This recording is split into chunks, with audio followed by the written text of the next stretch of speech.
Chapter 948. Why did these words sound so familiar? In fact, it was half-baked. Upon hearing this, Ancestor Nan Ming, who was sitting cross-legged on the ground, pondered for a moment and immediately became spirited. Especially the opening line, "Heaven and earth have righteousness." Wasn't this the mantra of Bai Changchun's starting gesture? As expected of Bai Changchun's disciple, it was Bai Changchun's personal great technique. Now he could rest assured. Ancestor Nan Ming's nervous heart calmed down. He had misgivings about Yu Qianzhou's character, but he still had confidence in the ability that Bai Changchun had taught him. That old fellow who had fought against heaven and earth and presided over the demon domain for 1,000 years was not just any ordinary person. He could be said to be a peerless genius. Now that things had come to this, he was the first to comfort himself. Little did he know that the skill that Yu Qianzhou was using now had nothing to do with his master, Bai Changchun. He just wanted to take the opportunity to intimidate the Ape King, which could be considered as giving his hero army an extra layer of protection in the divine ruin realm. However, this guy wanted to make himself more majestic and wondered if he should say something to increase his momentum. After thinking about it, he still felt that the old man's style was the most domineering. Every word and action was sparkling. Thus, he conveniently adapted and borrowed it, but in terms of momentum he was still a little inferior to his master. One was putting on an act, while the other was communicating with the mantra of heaven and earth. At least in terms of tone, he lacked that kind of confidence that was deep in his bones. Putting on an act was just putting on an act. In fact, how could the little tricks of demons and monsters be compared to the majesty of true righteousness? There was no comparison at all. However, coupled with his follow-up methods, it was enough to scare people. Heaven and earth have righteousness, wind, fire, thunder, and lightning listen to my command, wind rises and clouds surge. The Ape King's brain turned to reflect on the meaning of this sentence. He thought to himself, what a big tone. Isn't he afraid of losing his tongue? Using thunder and lightning to cast a body? Let's see how you can create thunder and lightning in a clear sky. Just as he turned his head to look at the clear sky, a gust of wind suddenly blew over. The black smoke coming out of the cave in the middle of the mountain was immediately blown into a blur. His fiery red long hair was also blown around by the strong wind, causing it to dance wildly in the wind. It's really windy? The Ape King was slightly startled. Suddenly, he saw that the clear sky was gradually turning gray and hazy. He did not know if it was because of the billowing black smoke that was being blown away behind him. However, the gradually darkening sky told him the answer. Rolling dark clouds gradually gathered in the sky. When the dark clouds shrouded the entire sky, the world became dark and oppressive. Rumble. A dull and shocking thunder rumbled in the dark clouds. Even through the dark clouds, the thunder still shone brightly on the vast land. Although Ancestor Nan Ming and the Ape King had vaguely guessed what was going to happen next, they were still shocked when they saw the wind, clouds, and rolling thunder appear out of nowhere. Could it be that the wind, fire, thunder, and lightning in the world really listened to him?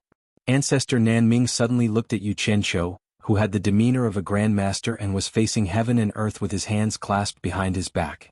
He could not help but sigh inwardly.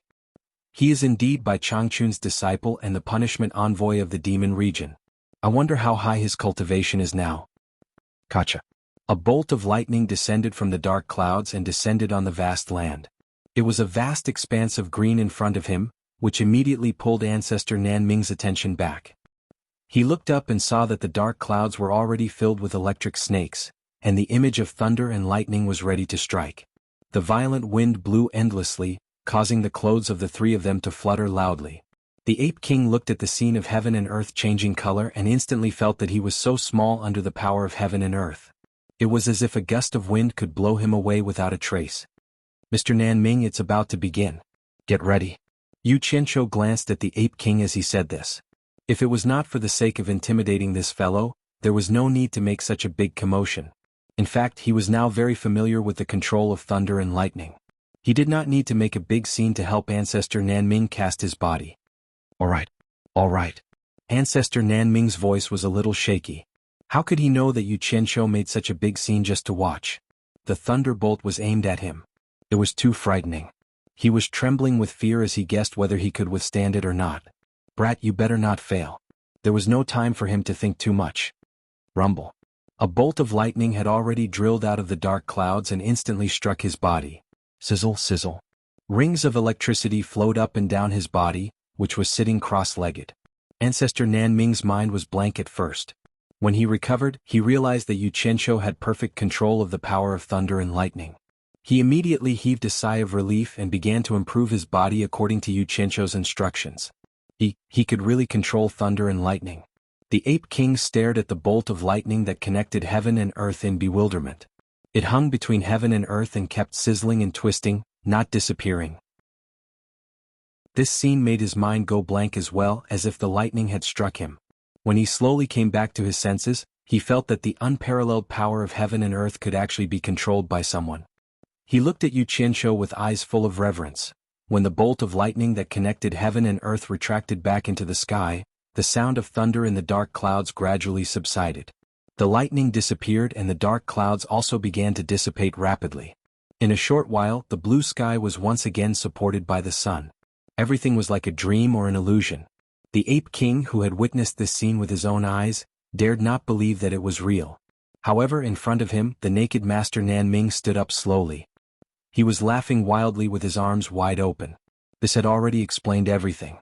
Otherwise, not many old fellows would be so excited to the point of being so shameless and frank. He had forgotten himself. "I say, old fellow, don't you think you should put on your clothes?" It was truly unsightly. Yu Qianqiu tilted his head to look at the horizon and sneered, "You dare to compete with heaven and earth whose bird is bigger? You're the only one in the three realms. Aren't you afraid of heaven's wrath?" Nanming Ancestor's neck tightened as if someone was choking him. He hurriedly took out his clothes and put them on. The awkwardness was just a fleeting moment for him. Compared to his cultivation reaching the immortal realm and successfully forging an immortal body, everything else was just fleeting clouds. Now he could live forever. Yu Qianqiu, everything is ready now. What treasure do you want to refine? We can start working now. Nanming Ancestor moved to Yu Qianqiu's side and smiled awkwardly. In his entire life, it was people who begged him to refine treasures. This was the first time he took the initiative to ask for permission. Even Bai Changchun did not enjoy such treatment when he was in his hands. However, who asked him to receive such a great benefit from others? It would be inexcusable if he did not express his gratitude. Under their gazes, Yu Qianqiu muttered to himself for a moment before saying, "Go and make your preparations. I'll decide what I want to refine when I return." With the combination of strength and gentleness, he had already subdued both master and disciple.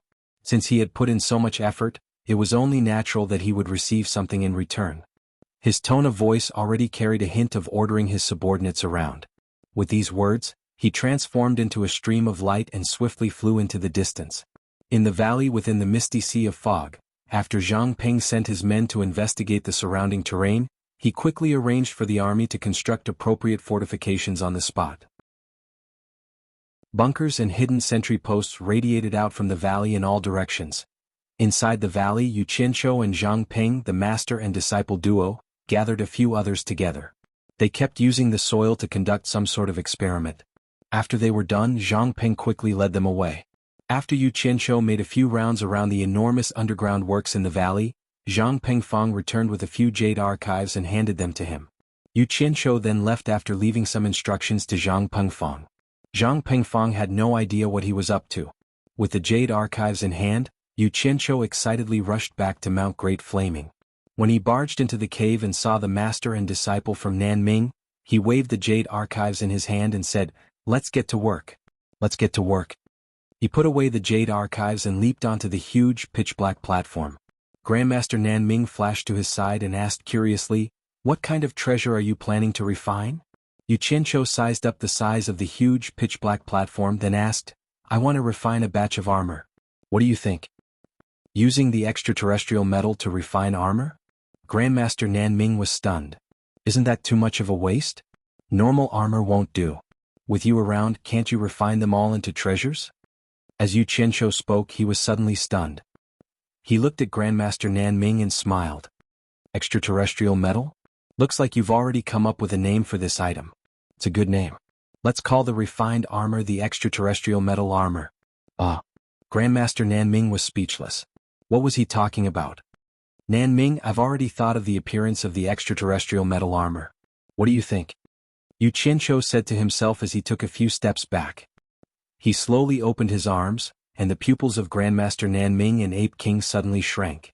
They saw that the huge, pitch-black platform suddenly seemed to come alive. Like a group of black ants, They climbed up from under Yu Qianzhou's feet and quickly covered Yu Qianzhou's entire body. A Yu Qianzhou wearing armor with only a pair of eyes revealed stood in front of the master and disciple. That wasn't the end of it. The armor continued to change its outer shape. Small and sharp spikes that were about 1 centimeter long covered the surface of the armor. Especially on the shoulders, there were 3 1-inch spikes in a triangular shape. There were also 1-inch spikes on the elbows and the backs of the palms, knees and soles of the feet. There was even a long sword on his back. The entire armor looked abnormally ferocious and evil. Dang, dang, dang. Yu Qianzhou walked a few steps in the armor. He scolded in a low, muffled voice through the dozens of small holes on his mouth that almost covered his entire face. Damn it, the extraterrestrial metal is indeed a little too heavy. I can't kill others like this, and I'm so clumsy that I can only wait for others to kill me. Then he turned his head and looked at Grandmaster Nan Ming. Nan Ming, what do you think is the most suitable thickness? Grandmaster Nan Ming didn't know whether to laugh or cry as he walked in front of him.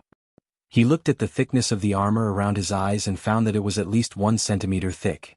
He said weakly, "It's too thick. In addition to the spikes all over your body, it would be strange if it wasn't heavy. Let's reduce it by 90%. Chapter 949. 90% thinner? Yu Qianzhou was like a cat whose tail had been stepped on. He shrieked, "Then isn't it only 1 millimeter thick? It's too thin, too thin. No, it can't block anything. Can that still be considered armor? If it wasn't for the weight, I'd think it's too thin for 1 centimeter. 1 millimeter isn't thin." Nan Ming Patriarch tried his best to explain, "Don't forget what this is. This is the metal essence from beyond the heavens. With just this 1 millimeter thickness, even if you let Yuan Hong use all of his strength, he wouldn't be able to break through it. If it wasn't for the fact that we have to add a formation to it and that we need a certain thickness when refining it again, I think it'd be better to make it thinner. If someone's cultivation is so high that they can break through the metal essence from beyond the heavens, it'd be useless even if you add another meter. They can still break through it. Moreover, after adding a formation inside, its defense will be greatly increased." What you said makes sense. As he spoke, the armor on his body retreated like the tide, merging back into the large black platform beneath his feet. Yu Qianzhou waved the remaining thin piece in his hand and said, "Wait for me, I'll be back soon." He rushed out of the belly of the mountain. He had to find someone to test whether this 1 millimeter thickness was solid or not. The master and disciple looked at each other, not knowing what he was going to do. Suddenly, Nan Ming Patriarch noticed that Ape King's forehead was drenched in sweat. He couldn't help but ask curiously, "What's wrong with you?" Ape King wiped his sweat and stared at the black platform in a daze. He then asked with lingering fear, "Master, just how high is his cultivation?" He was truly frightened by Yu Qianzhou's methods.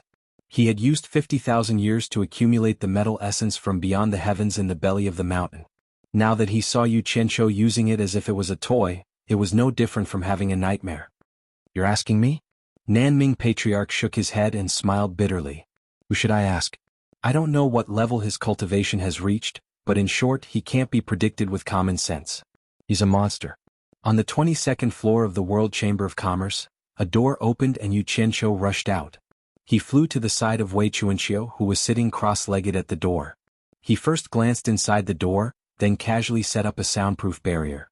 Holding the thin piece of extraterrestrial metal essence armor plate that was only 1 millimeter thick, he waved it in front of Wei Chuanxiu, who was sitting cross-legged with his eyes closed, and said, "Bat King Wei, look what I've brought you." Wei Chuanxiu opened her eyes without hesitation. She stared blankly at the black object in front of her for a while. Then she stood up and asked suspiciously, "Why are you so kind as to give me something good? Isn't it just a piece of broken metal? What good is this?" You don't know this.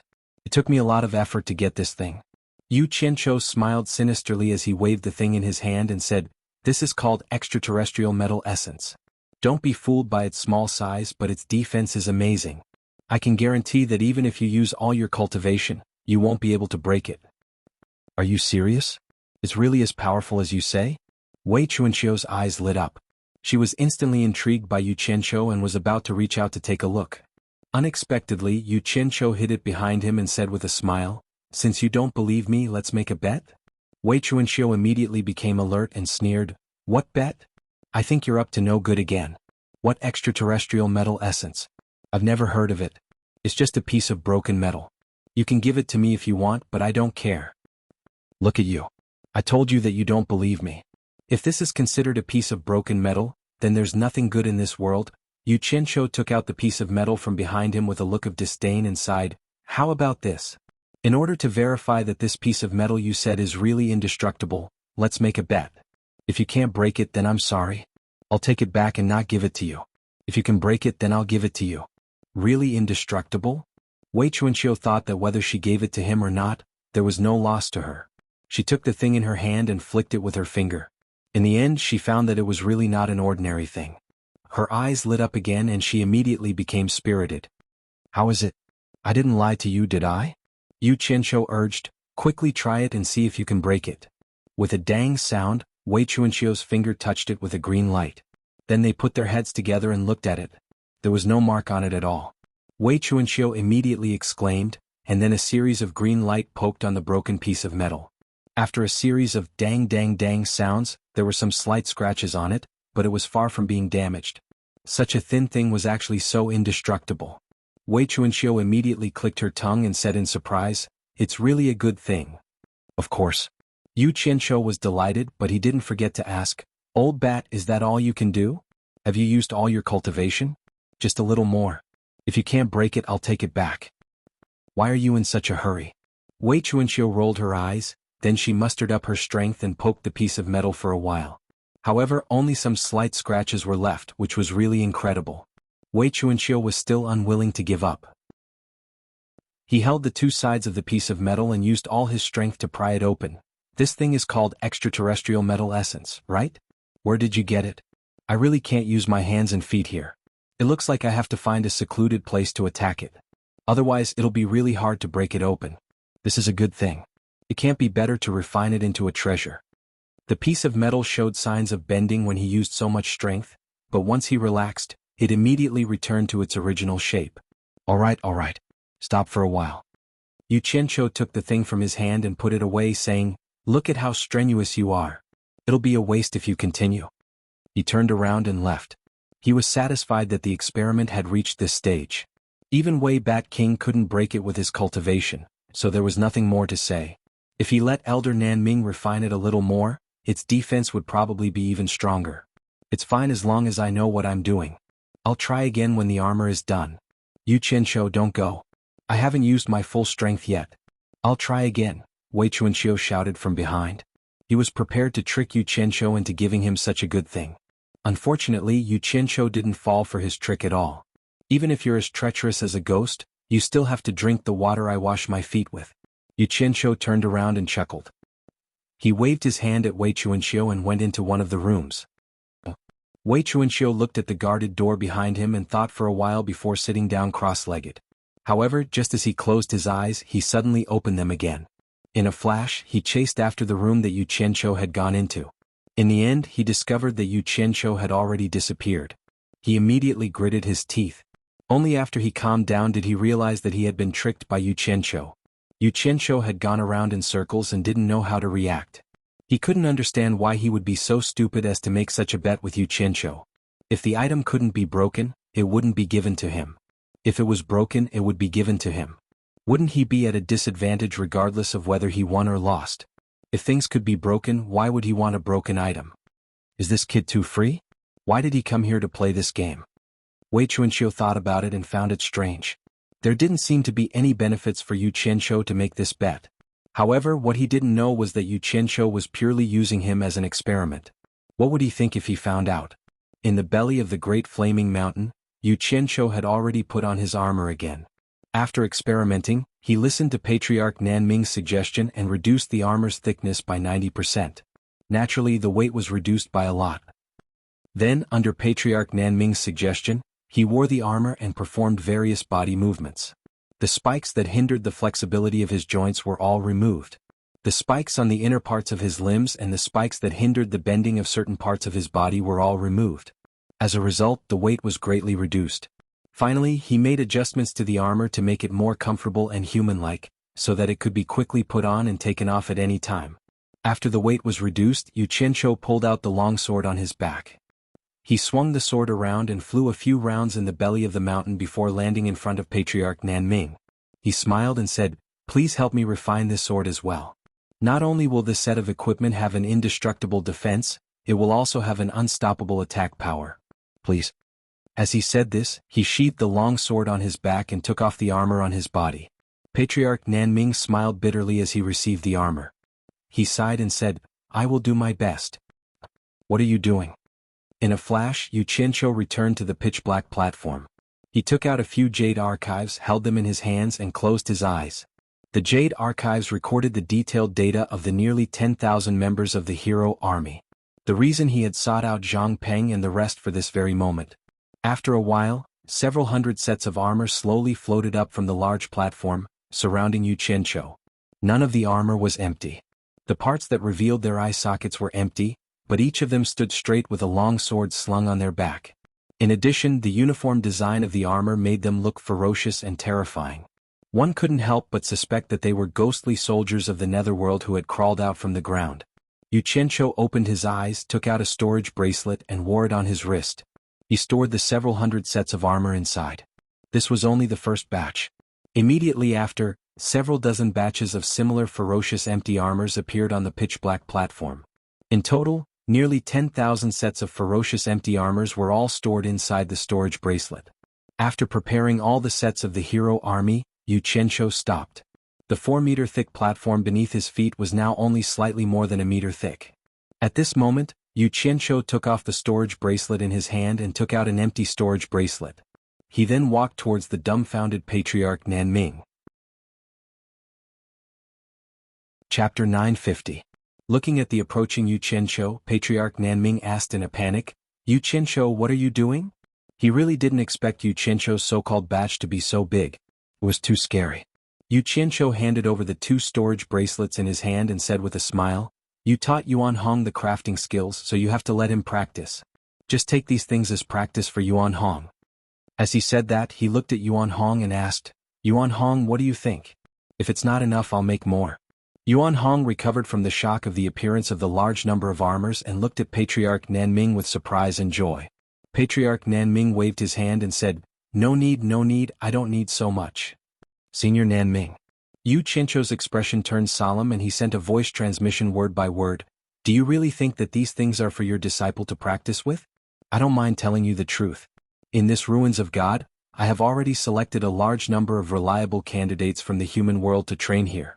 I helped all of them raise their cultivation to the immortal realm like you. In order for us human cultivators to have a foothold in the immortal realm, they are ready to sacrifice themselves at any time. Although they all have the determination to die, we can't just watch them go through fire and water. We have to do our best to give them the greatest guarantee of safety.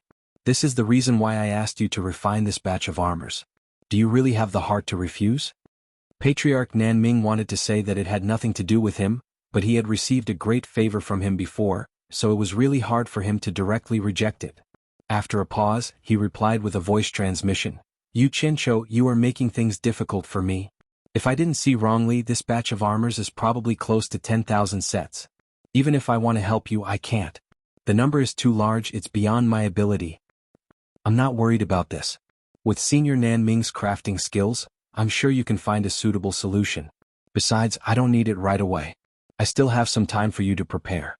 Also, I won't let you work for nothing. Yu Qianqiu asked through voice transmission. I wonder if Senior Nanming is interested in completing your ancestor's unfulfilled wish and regaining control of the mythical Fire Palace, the #1 artificer sect in the immortal world? Not interested. Ancestor Nanming vetoed him flatly. After thinking for a while, he sighed and said, Yu Qianqiu, you don't have to waste your efforts to tempt me. I'll agree to it. Just treat it as returning the favor. However, I have to make this clear. I can only promise that I will do my best. As for whether I can satisfy your needs or not, that's not a guarantee. Zhang Xian took the storage bracelet from the other party's hand and wore it on his left and right wrists. As long as he agreed. Yu Qianqiu smiled and nodded. He didn't force it anymore. As the saying goes, there will always be a way when the time comes. When the time comes, there will naturally be a way. After a long conversation between the two of them, Yu Qianqiu arranged everything that needed to be arranged in the Ruins of God and left without any worries for the time being. In the following journey, he went back and forth between the human world and Utopia to deal with the matter of gathering people to refine pills. Now that he had the final say in the entire human world, there was almost no resistance when it came to matters in the human world. After returning to the World Chamber of Commerce, he was immediately questioned by Wei Chuanxiu. However, Yu Qianqiu had a way to get away. He only said that he had an appointment to discuss the matter regarding the demon core. Although Wei Chuanxiu was clamoring, she had no temper and could only let him leave. In the eyes of outsiders, the business of the World Chamber of Commerce was still miserable. Yu Qianqiu walked around the deserted hall downstairs a few times and found that there was not a single customer. He didn't think much of it, but when Jing Yuankong heard that he was here, he quickly found him in the hall and said bluntly, "It's fine if the business is a little lacking, but it's not good if the business is broken. No matter what, we have to keep it going. Otherwise, it'll be too weird if we don't do anything in the psychedelic immortal city." Yu Qianqiu thought that it made sense. He casually placed some immortal herbs for Jing Yuankong to arrange, looked around and asked, "Where did Yu Nantian go?" He should still be wandering around the psychedelic immortal city gathering information. He should be back a little later. Jing Yuankong looked outside the door and asked, "Should I call him over?" "No need, go do what you need to do." Yu Qianqiu waved his hand and walked straight out of the World Chamber of Commerce. Jing Yuankong smiled bitterly. He couldn't think of anything to be busy about. The Wangutong branch was bustling with people. Compared to the World Chamber of Commerce, the difference was like heaven and earth. After hearing that Yu Qianqiu had arrived, Wang Yi personally came out to welcome him. The two of them sat down in the back hall. "I don't see Miss Wan Ling. Could she have returned to Myriad Saint's palace?" Yu Qianqiu looked around and asked casually. She went to watch the ranking conference." Wang Yi smiled and said, "Did Sect Master Yu come here specially to find her? I can think of a way to contact her and get her to come back as soon as possible." Yu Qianqiu was stunned. Even though his World Chamber of Commerce didn't go to the ranking conference, he wanted to go and broaden his horizons. Unfortunately, Heartless Palace kept a close eye on him. It really wasn't convenient for him to run around. Regretfully, he shook his head and said, "That's not necessary. I'm here to ask how the purchase of beast cores is going." Wei Chuanxiu couldn't keep fooling around.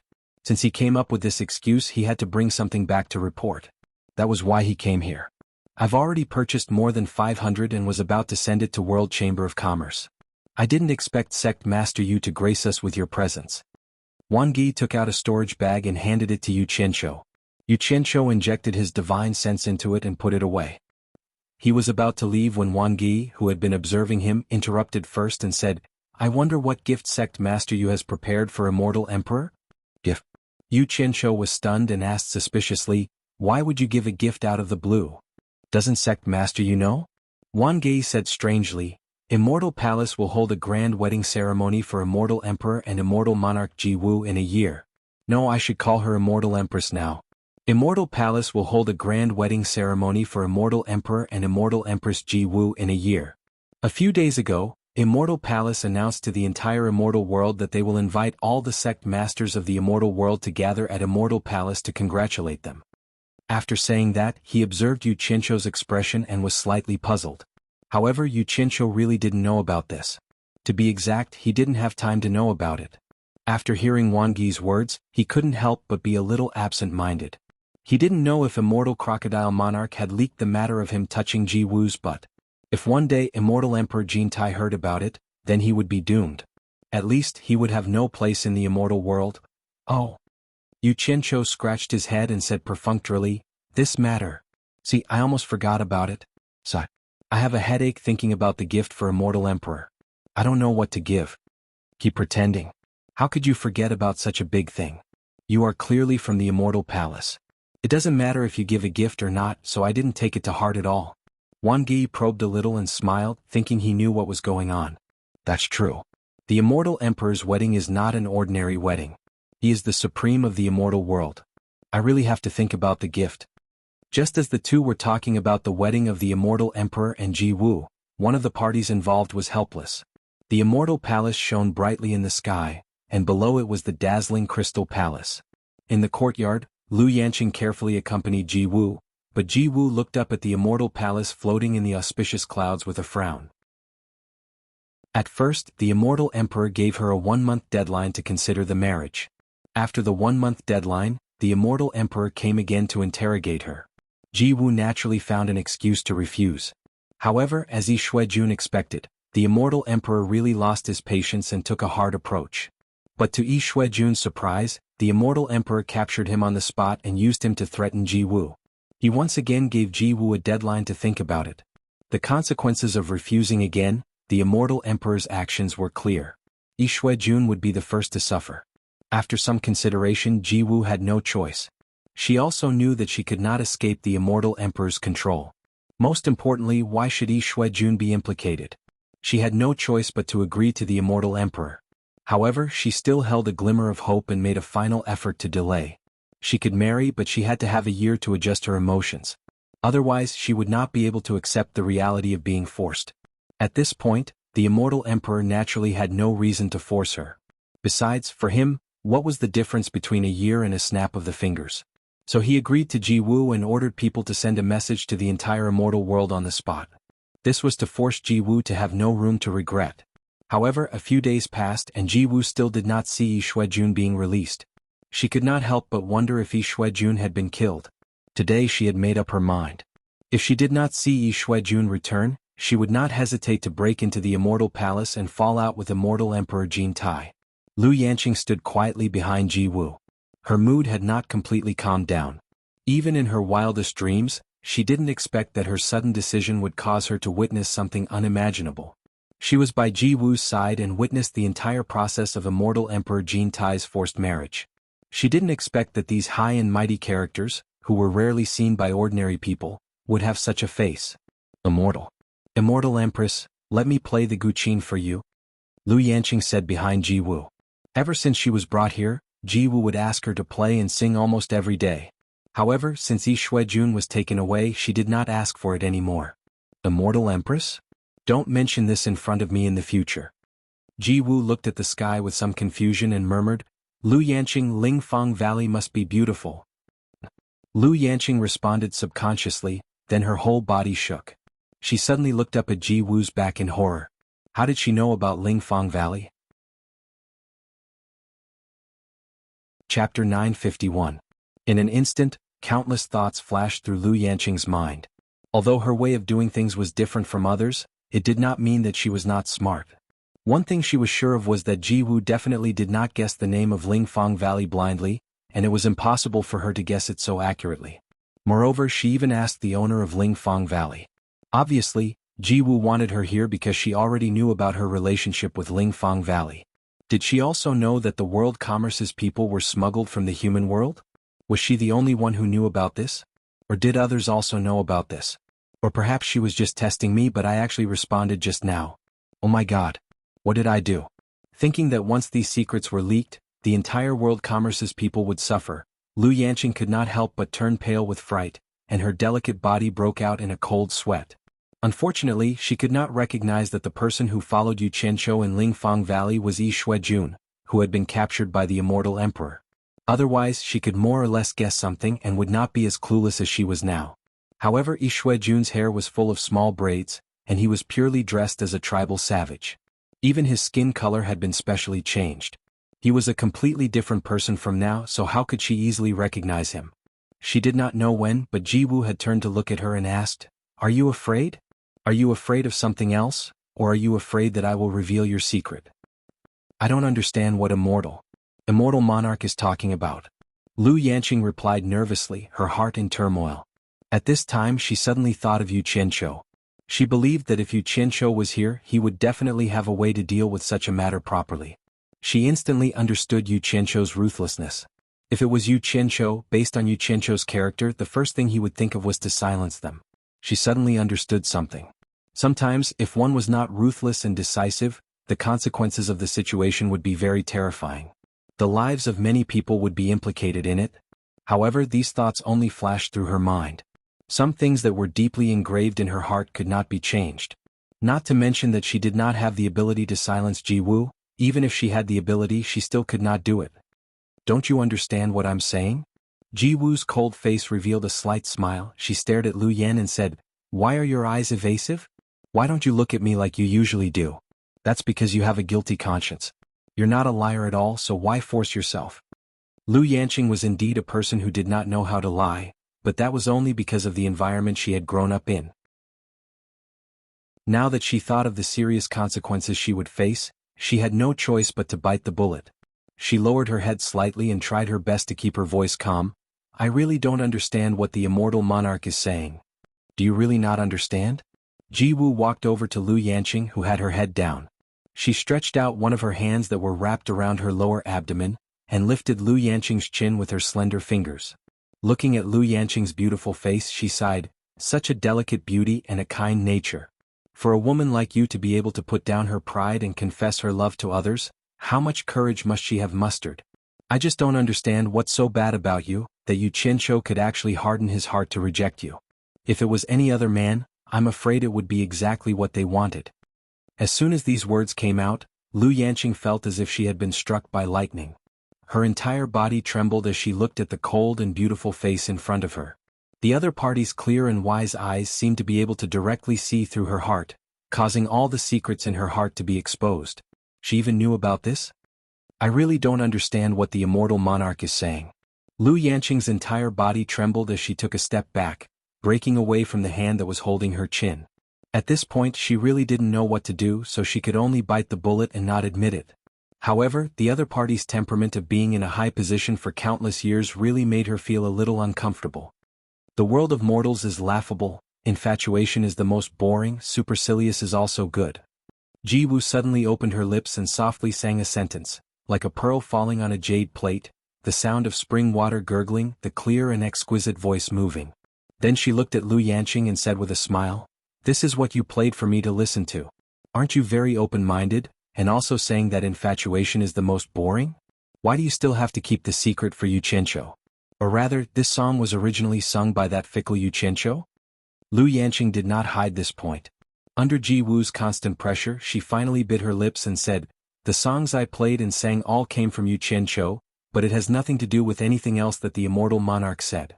A sweet smile appeared on Ji Wu's face, as if she was happy to confirm the answer she wanted to know. She shook her head and said with a smile, "Lu Yanqing, didn't Yu Qianqiu tell you about me?" She was quite confident in her appearance, otherwise she would not have been able to enter the eyes of the immortal emperor. Presumably, after Yu Qianqiu saw her, he would not be able to forget her, and would unintentionally mention her on some occasions. However, she had overestimated herself and underestimated Yu Qianqiu. Yu Qianqiu was indeed not a good person. When he saw that she was beautiful, he had dirty thoughts, but it was only once.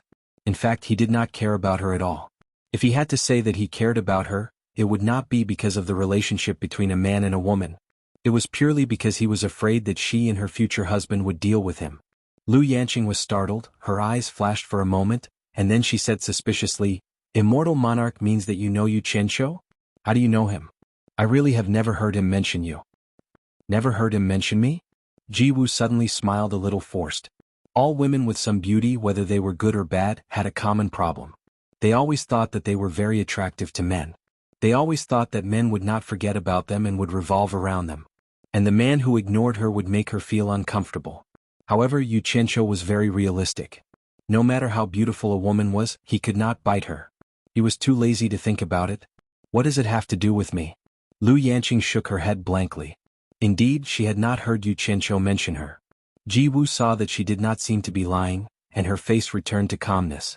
She smiled faintly. "You should have heard that I was trapped in the heaven and earth Chengkuan formation in the human world. In fact, I knew Yu Qianqiu in the human world. If it was not for his help, Brother Crocodile and I would not have been able to return to the immortal world smoothly. So, I already know your origins, why do you have to hide it? I'm just curious, how did you come to the immortal world?" People always have to experience more things to mature. Lu Yanqing learned to be obedient this time. It was a big deal. She did not dare to admit it easily.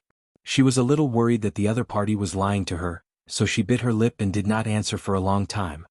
Brother Crocodile once followed Yu Qianqiu to your Lingfang Valley and witnessed the process of you courting Yu Qianqiu.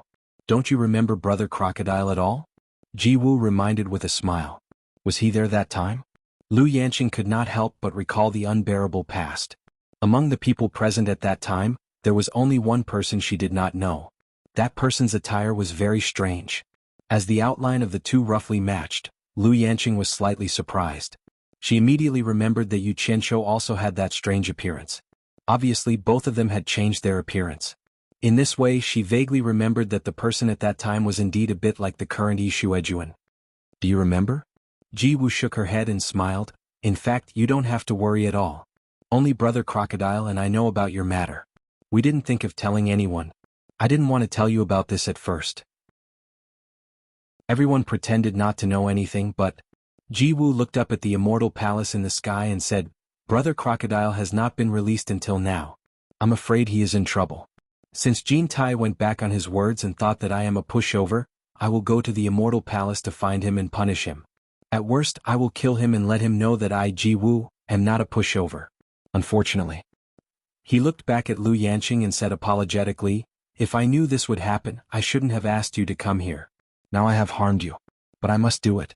Brother Crocodile has done me a great favor. I will fight for Brother Crocodile even if I have to die. When I make my move in the immortal palace, you immediately return to Wu Xiong. Maybe there is a chance of survival. Although it is slim, it is better than no hope at all. Liu Yanqing, I am really sorry. After Liu Yanqing understood the whole story, she did not have the fear before death. Instead, she seemed to be unusually calm, not as frightened as before. She smiled faintly and said, I have been implicating others all my life. As long as I can no longer implicate others, so what if I die? As she smiled, 2 crystal tears fell from the corner of her eyes, leaving 2 wet marks on her cheeks. Her eyes were confused and no one knew what she was thinking of. Silly woman, are you thinking of him again? Ji-woo pulled up the white palace veil and raised her hand to touch her face. She helped her wipe away the tears, thinking that she was thinking of Yu Qianqiu before she died. Then she smiled and comforted, it is good for a woman to have a man that she can miss. Speaking of which, I promised to marry Jin-tai this time. I wanted to let Jin-tai force Yu Qianqiu to come on the day of the wedding. Liu Yanqing asked with tears in her eyes, why? I heard that he is talented and the songs he makes are very good. Ji-woo threw away her cold and noble temperament and giggled, since I have wronged myself, can't I find someone to vent my anger on? I have to ask him to compose a song for me as a gift for my wedding. Liu Yanqing suddenly smiled through her tears.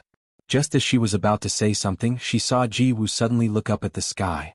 Following her gaze, she saw a stream of light coming directly from the immortal palace and then landing in the courtyard.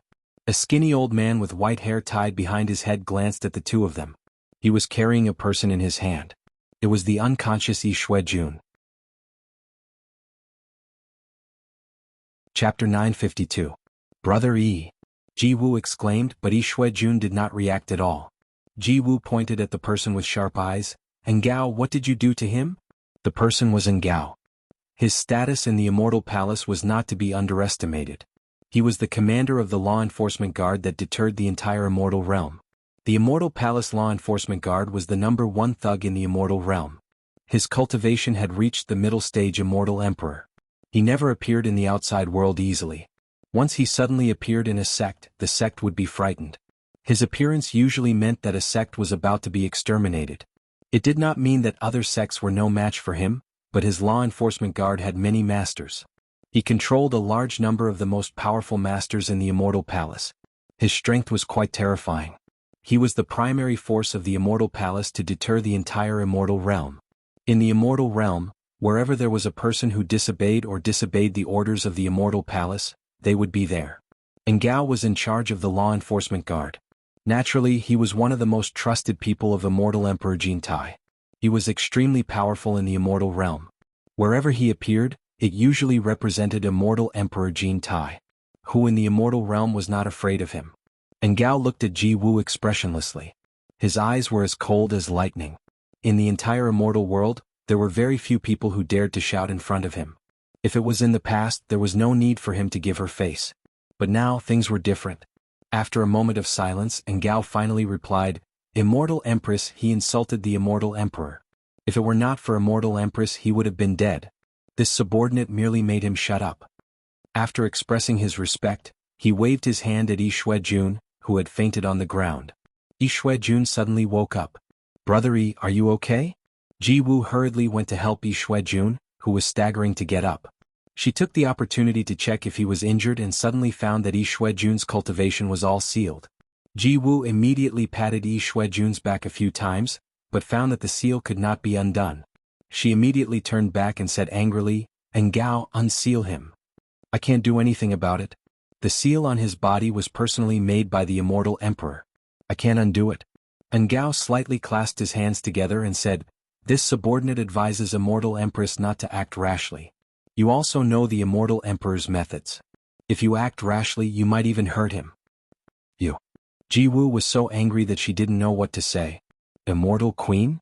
Yi Shuejuan, who had woken up, grabbed her hand and asked sternly, Jiwoo, did you agree to that cold-blooded and heartless beast? When Engao heard this, he immediately warned, Brother Crocodile, leave some leeway in your mouth. Don't make yourself uncomfortable.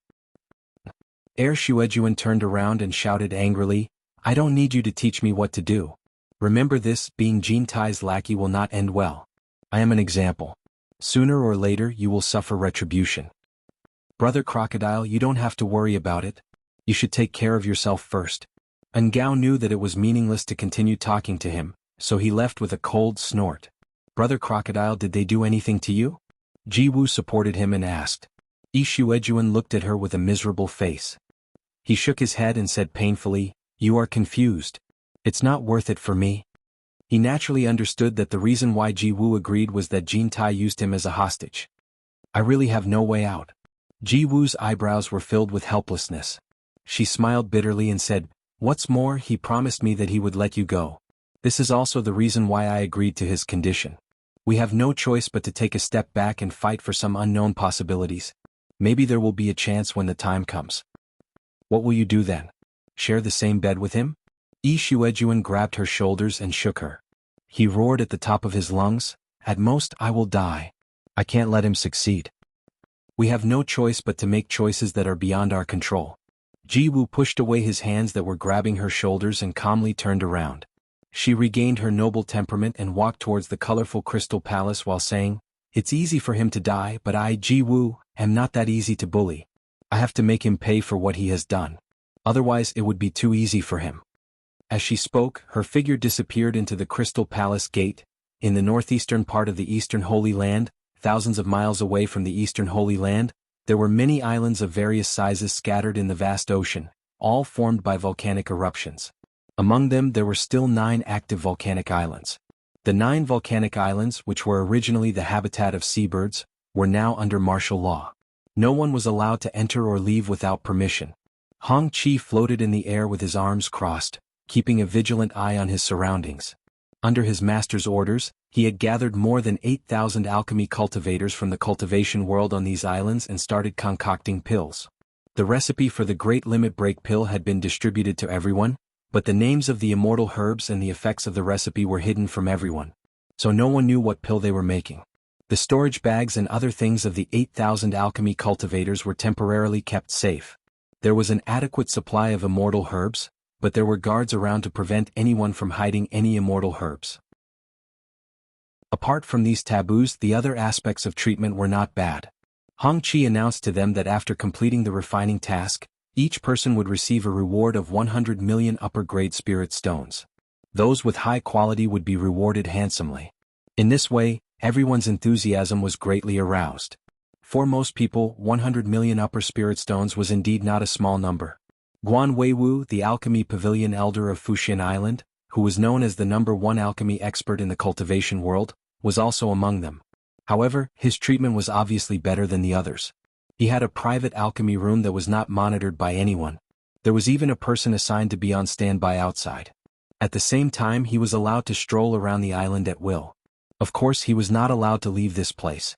It was unknown whether Hong Chi did it on purpose or not. In any case, he arranged it this way. It was not Yu Qianqiu's idea. In fact, Yu Qianqiu did not expect this at all. However, for Guan Weiwu it was a lot of emotions. Hong Chi had issued an order to the cultivation world from Yu Qianqiu. The old man hid in the alchemy room and wiped his tears a few times. He mistakenly thought that Yu Qianqiu was secretly taking care of him. As a result, the old man, who was already feeling guilty, did not enjoy any privileges at all. It was almost day and night that he desperately refined pills in the alchemy room. Whether it was the quality or the quantity of pills refined, they were shockingly high. In the end, Hong Chi was quite speechless. In the lonely house in the old forest behind the 10,000 demons, Qiu Wuyuan returned the Black Moon Pagoda to his master, Yan Wuchen, with both hands. He left with some doubts in his eyes. He did not know why his master suddenly wanted to take back the Black Moon Pagoda. Yan Wuchen looked at the Black Moon Pagoda in his hand and felt a wave of emotions. He had originally planned to pass the Black Moon Pagoda to Qiu Wuyuan. He did not want to pass it to Yan Bugui or Yan Juexing. After all, everyone in the world knew that the Black Moon Pagoda belonged to him. If it was passed to the father and son once it was exposed, it would definitely bring great trouble to the 10,000 demons. However, after a long talk with Yan Juexing recently, he realized that the Black Moon Pagoda was not an ordinary item. It actually had a shocking origin. Moreover, Yan Juexing also made it clear that this item was of great use to him. He would not give it up. If Yan Wuchen did not give it to him, he would have to force it from Qiu Wuyuan. The threat in his words was very obvious. Yan Wuchen was furious, but in the end he compromised. There was no other reason.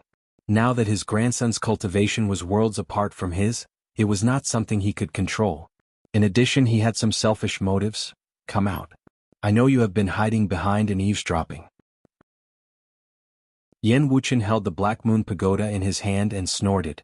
Behind the main door of the main hall, the little disciple of the 10,000 demons, Shouchen, who had been possessed by Yan Juexing, turned around and walked out. He bowed to Yan Wuchen's back and said, "Grandfather, I have brought the item for you. But let me warn you, do not bring trouble to the 10,000 demons. Otherwise I will not let you off even if I become a ghost. Take it." A black flowing light was thrown backward by Yan Wuchen. At such a close distance, Shouchen did not dodge and allowed the Black Moon Pagoda to strike his head. Suddenly, Shouchen's cold eyes shone with a demonic red light. It was as if it was a solid object that was directly projected onto the Black Moon Pagoda. The Black Moon Pagoda suddenly stopped a palm's distance away from Shouchen's forehead. It swayed slightly in the air, and an almost invisible red light flashed on the black moon.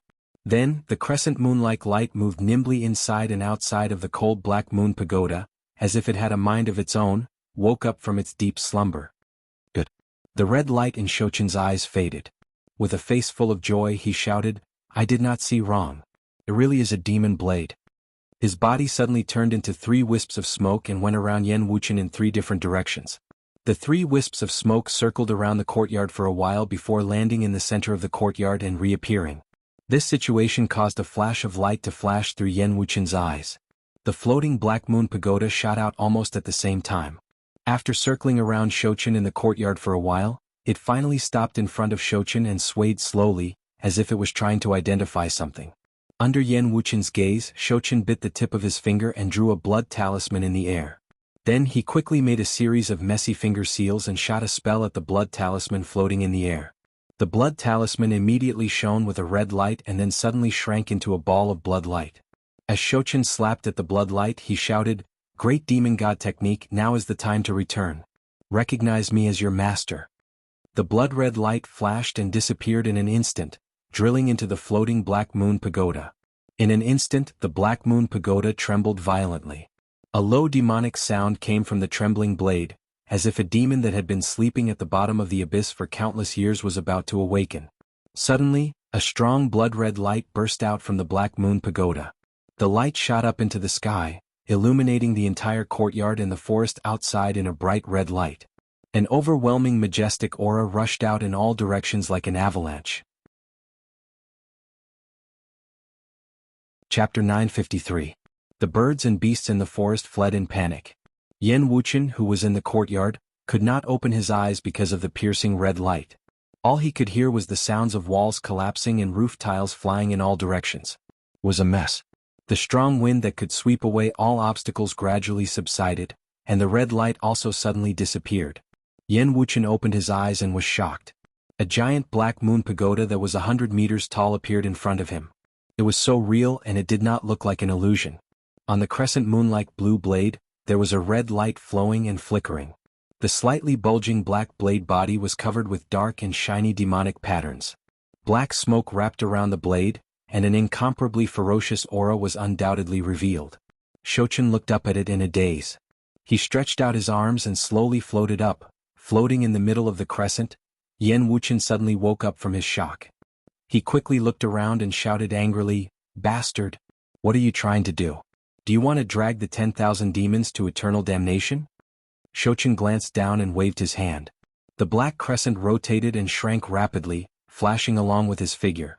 After landing, the Black Moon Pagoda had returned to its original appearance. However, it was filled with an ancient aura that was not there before. It seemed unusually heavy and oppressive. The entire Black Moon Pagoda was filled with an indescribable spirituality. It circled around Shochin from left to right, east to west, front to back, and seemed to be very excited. The simple and unadorned house had been destroyed by the powerful aura.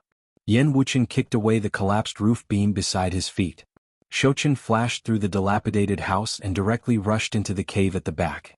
The Black Moon Pagoda floated beside Yen Wuchen. At this moment, hundreds of figures flew over from the direction of the 10,000 demons. The palace master of the 10,000 demons, Bu Yunxiao, landed beside Yen Wuchen. Qiu Wuyuan was also among them. Everyone was obviously alarmed by the commotion just now. Everyone looked around at the mess and could not help but look at each other. They did not know what had happened to cause this place to be like this, but they still bowed to Yen Wuchen. Bu Yunxiao, with his white hair tied up by a black crown, came forward and cupped his fists. Master, what happened? I had some enlightenment just now and could not control myself.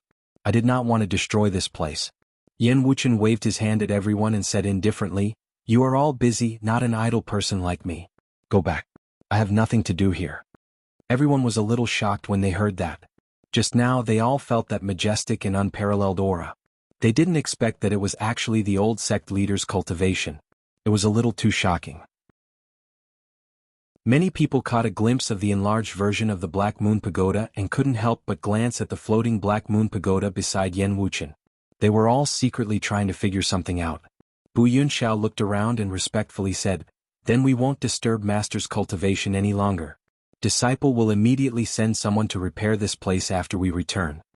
Yen Wuchen nodded slightly in acknowledgement. Everyone bowed and flew back to where they came from. After everyone left, the Black Moon Pagoda beside him rushed into the cave at the back of the mountain with a whoosh. He glanced around and then also rushed into the cave. Man Hu and the others in the cave were like birds startled by the mere twang of a bowstring. They were startled by the commotion outside. Before Shochin could ask anything, Yen Wuchen dashed in and shouted, Bastard! What do you want? Do you want to deliberately cause trouble for my old bones? Shochin smiled faintly and did not take it seriously. He raised his hand and stroked the Black Moon Pagoda floating beside him. He said to himself, The current Yu Qianqiu is really powerful. He can actually command the world and become the world's #1 master. Then he looked around and asked, What do you think he is planning by gathering all the alchemy cultivators in the world? Man Hu and the others shook their heads. They had been trapped here for a long time and did not know what Yu Qianqiu wanted to do. They could not help but look at Yen Wuchen. If there was anyone here who might know what Yu Qianqiu wanted to do, it was Yen Wuchen. Who cares what he is planning? The current Yu Qianqiu's power covers the entire cultivation world. He is not someone you can afford to provoke. So behave yourself and don't think about provoking him again, Yen Wuchen shouted sternly. Shochin smiled and did not say anything. He knew that his grandfather was very conflicted. He hoped that he could compete with Yu Qianqiu, but he was also afraid that he would not be a match for Yu Qianqiu. In the end, he would not only harm himself but also implicate the 10,000 demons. After Yen Wuchen left, Shochin waved his sleeve and put away the Black Moon Pagoda. He then strode outside. The others felt that something was wrong. Yen Bugui shouted from behind, Xing, what are you going to do? Shochin stopped in his tracks and turned to look at the few of them. He said confidently, With my current cultivation and the Devil Blade, I can go anywhere in the world. Moreover, I can't just watch as Yu Qianqiu grows stronger. The meaning of his words was very clear. He wanted to settle the score with Yu Qianqiu. Man Hu immediately said anxiously, Junior brother, didn't you say that with your current cultivation, you can open the passage to the demon world once you get the Devil Blade? Why don't you open the passage to the demon world first and get strong reinforcements before annihilating Yu Qianqiu and all his forces? Isn't that appropriate? He had suffered losses at the hands of Yu Qianqiu time and time again. Now he was afraid of Yu Qianqiu. Although Yen Zhuixing's cultivation had reached the soul formation final stage, he was still afraid of his master Bing Qingzi. Open the passage to the demon world? Shochin's eyes flashed fiercely.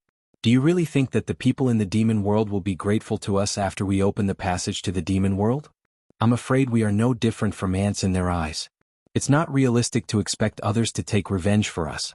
I have to settle the grudge between me and Yu Qianqiu with my own hands. Otherwise, I won't be able to vent the hatred in my heart. As for opening the demon world, we have to wait until we have enough power in the human world. That's why we have to get rid of Yu Qianqiu, who is a stumbling block in the human world. Then the devil realm, the immortal realm, and the underworld. I want to trample them all underfoot. I want to be the eternal ruler of the three realms. As soon as he said those ambitious words, everyone was dumbfounded. As his father, Yen Bugui swallowed his saliva with difficulty. Be careful. Haste makes waste. Father, don't worry. I won't make the same mistake as last time. Shochin gritted his teeth. I really underestimated that guy's ruthlessness last time. This time I will be careful. I'll grab his weakness and kill him in one fell swoop. The last time he was talking about was the time when he held Lu Yanqing and the others hostage in the Spirit Fong Valley.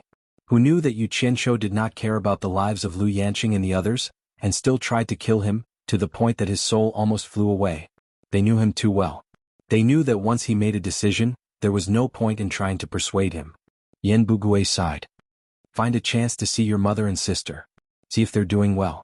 I'm sure they've been worried about us. Shochin paused and seemed to recall something. After a long silence, he said slowly, after we leave this place, I'll go to the 100 Flowers Palace. You guys wait here. I believe it won't be long before we don't have to hide anymore. With that, he turned around and left. Unexpectedly, as soon as he walked out of the cave, he saw Yen Wuchen slowly turning around. The grandfather and grandson looked at each other silently. Finally, it was Shochin who broke the silence. Grandfather. I've made up my mind. Don't stop me. I knew you wouldn't give up. Yen Wuchen shook his head and sighed. Listen to me. Endure the humiliation and increase your cultivation. It's never too late to take revenge. My cultivation has reached this stage. If I want to break through again, it's useless to just cultivate. I need to combine movement and stillness, Shochin explained. Sigh. I can't stop you either. But remember, don't involve the 10,000 demons until the outcome is decided. The 10,000 demons only owe us a favor. They don't owe us anything. Even if you fail, maybe the 10,000 demons can be your escape route. Yen Wuchen didn't look at him anymore. He waved his hand and gestured for him to leave. Shochin bowed. Then he turned into a shadow and shot into the clouds, flying away quickly. In the deep forest in the distance, Qiu Weiyuan focused his vision and saw everything. When he saw Shochin leaving at an unimaginable speed, his expression changed drastically. Not long after Shochin flew out of the mountain range where the 10,000 demons were entrenched, he suddenly stopped in the air and turned around to look down. No one knew what he had inadvertently discovered, but he quickly flew downwards and directly scuttled into the dense forest. He blocked in front of a woodcutter and said indifferently, "Who are you? Why are you staring at me?" The woodcutter had a short beard. Although he was dressed like a woodcutter, he didn't have any woodcutter's tools. In fact, his tools had already been thrown a few kilometers away. He chuckled and said, "Young master, why do you say that?" Shochin looked around and sneered. "You're hopelessly stupid. You're full of flaws. Do you think there's a need to hide? You don't look like someone from the 10,000 demons." After sizing up the woodcutter, he stared at the woodcutter's face. He suddenly narrowed his eyes and said, "I think I've seen you somewhere before. Tell me honestly, who are you? Don't refuse a toast only to drink a forfeit." The woodcutter's expression changed slightly. Without another word, he quickly fled into the distance. However, before he could get far, he saw a figure flash in front of him. Two beams of demonic red light pierced his mind, and he immediately fell unconscious. "You dare to show off in front of me with just this bit of ability?" Shochin sneered. "Who are you and what are you doing here?" The woodcutter said with a dazed expression, "My name is Hai Wei. I've been ordered to keep watch here." Hai Wei. Shochin frowned slightly and racked his brains. Suddenly, his gaze turned cold and his face darkened. "No wonder you look familiar. We've met in Cornucopia before. You're one of the 4 subordinates that Yu Qianshou took in outside Cornucopia's spring slumber loft. Why are you keeping watch here? Tell me everything in detail." Chapter 954. After listening to Hai Wei's story, Shochin suddenly laughed hysterically and said, "Yu Qianshou, oh Yu Qianshou. Yu Qianshou, you really don't give up on killing me. You're actually on guard against me to such an extent. Are you afraid of me? Are you afraid of me?" Ah. It turned out that during the battle at Lingfang Valley, Yan Juixing's death had provoked Yu Qianshou's deep fear. However, after using all his forces to search the entire cultivation world, he couldn't find any traces of Yan Juixing at all. Yu Qianshou couldn't figure out whether Yan Juixing was dead or not because the demonic technique was too evil. Coupled with the disappearance of Man Hu and the others from Snowy Mountain, Yu Qianshou immediately felt a huge knot in his heart. Yu Qianqiu had a strong feeling that this matter was definitely not over, but he really couldn't find Yan Zhuoxing. He couldn't give up eating for fear of choking and do nothing for Yan Zhuoxing. In the end, after repeatedly thinking about it, he came to a conclusion. Yan Zhuoxing was already hated by everyone in the cultivation world. Most people wouldn't dare to help him unless they wanted to die. As a result, 10,000 demons and Baihua Palace immediately became his main suspects. This was because Yan Wuchen of 10,000 demons was Yan Zhuoxing's grandfather, and Baihua Fairy of Baihua Palace was Yan Zhuoxing's mother. In the entire cultivation world, if there were people who would dare to risk their lives to help Yan Zhuoxing, it would definitely be these two.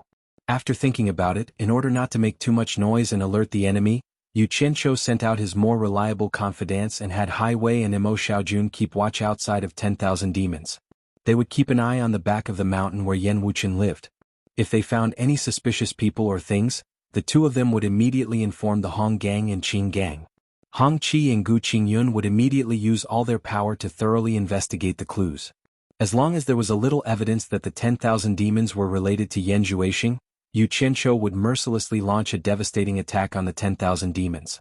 He would find Yan Zhuoxing even if he had to scrape the ground. Similarly, Yu Qianqiu didn't let the Flower Palace off either, and he sent Amano and Li Qiuxiang to monitor them in secret. Not many people knew about this.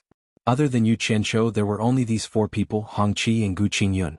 Originally, Yu Qianqiu wanted to directly destroy the 10,000 demons and the Flower Palace so that Yan Zhuoxing would have nowhere to hide.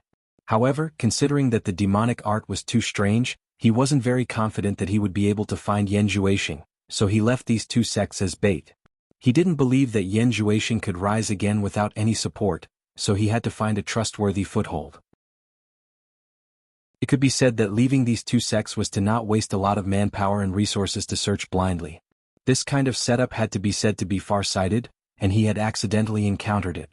Yan Zhuoxing didn't even know what was going on. He really resurrected with Yan Wuchen of the 10,000 demons. However, things were always unpredictable. Hai Wei didn't think that Yan Zhuoxing's cultivation level had already reached the soul formation late stage. He was immediately discovered by Yan Zhuoxing as soon as he revealed a bit of information.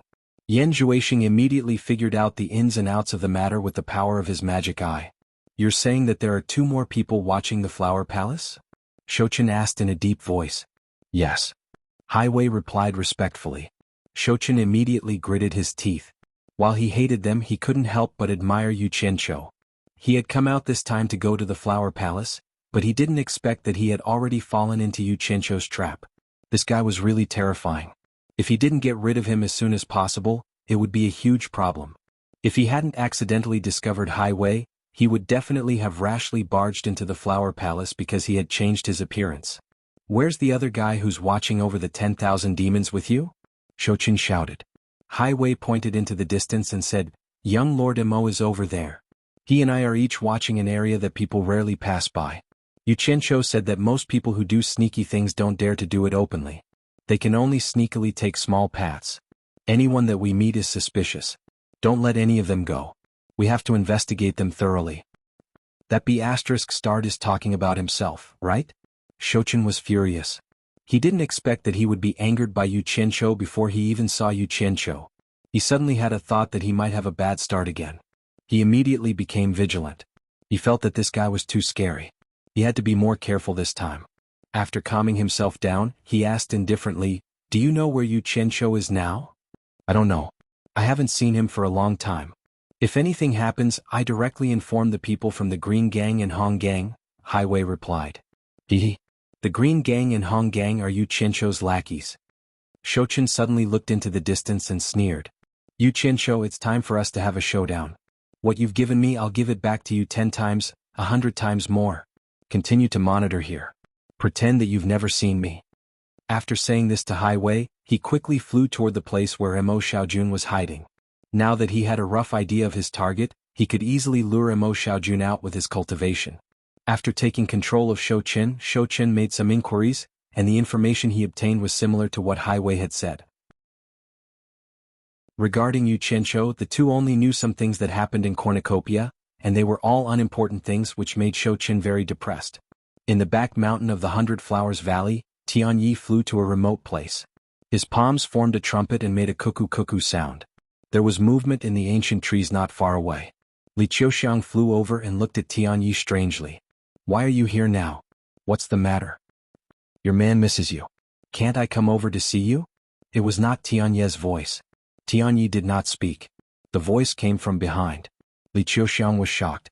She suddenly turned around, but what she saw were two demonic red lights that pierced her heart. In the Hundred Flowers Valley, Shouchen strolled toward the mountain gate of the Hundred Flowers Palace. He looked around and could not help but sigh. Previously he was like a rat on the street that everyone wanted to beat up. He did not dare to return even if he had a home. This time, if he had not changed his appearance, it would probably be inconvenient for him to return. Thinking that all of this was caused by Yu Qianqiu, he could not help but grit his teeth. Halt!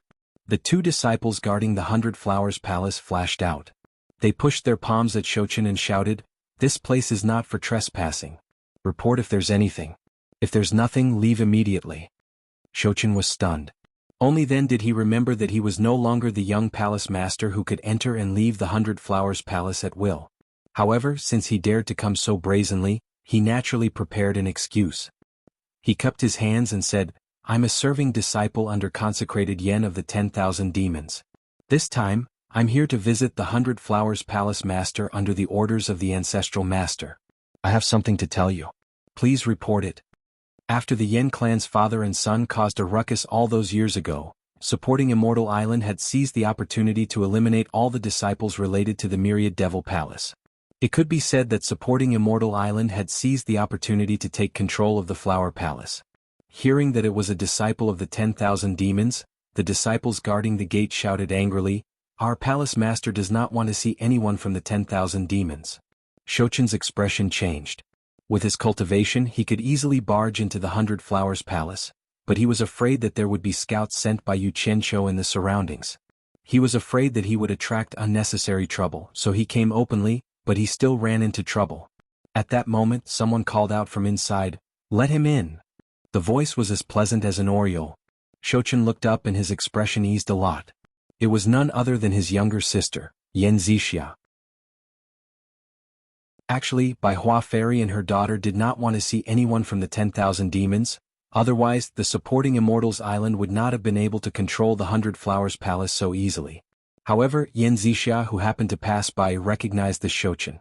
She knew that he was someone who had been serving Grandpa for a long time and had never seen the 10,000 demons.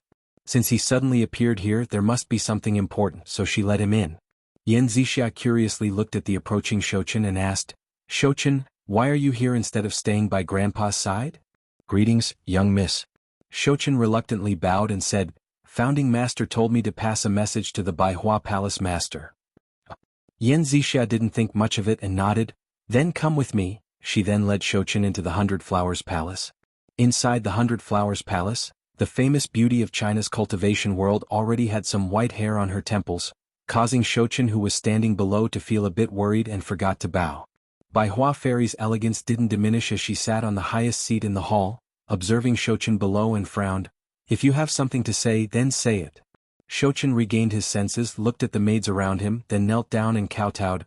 "This junior greets the palace master." Greets the palace master. Seeing him bowing so respectfully, Bai Hua Fairy was a bit surprised, but after a bit of hesitation, her expression became a bit more friendly as she raised her hand. "No need to be so polite, just say it." Shouchen looked up.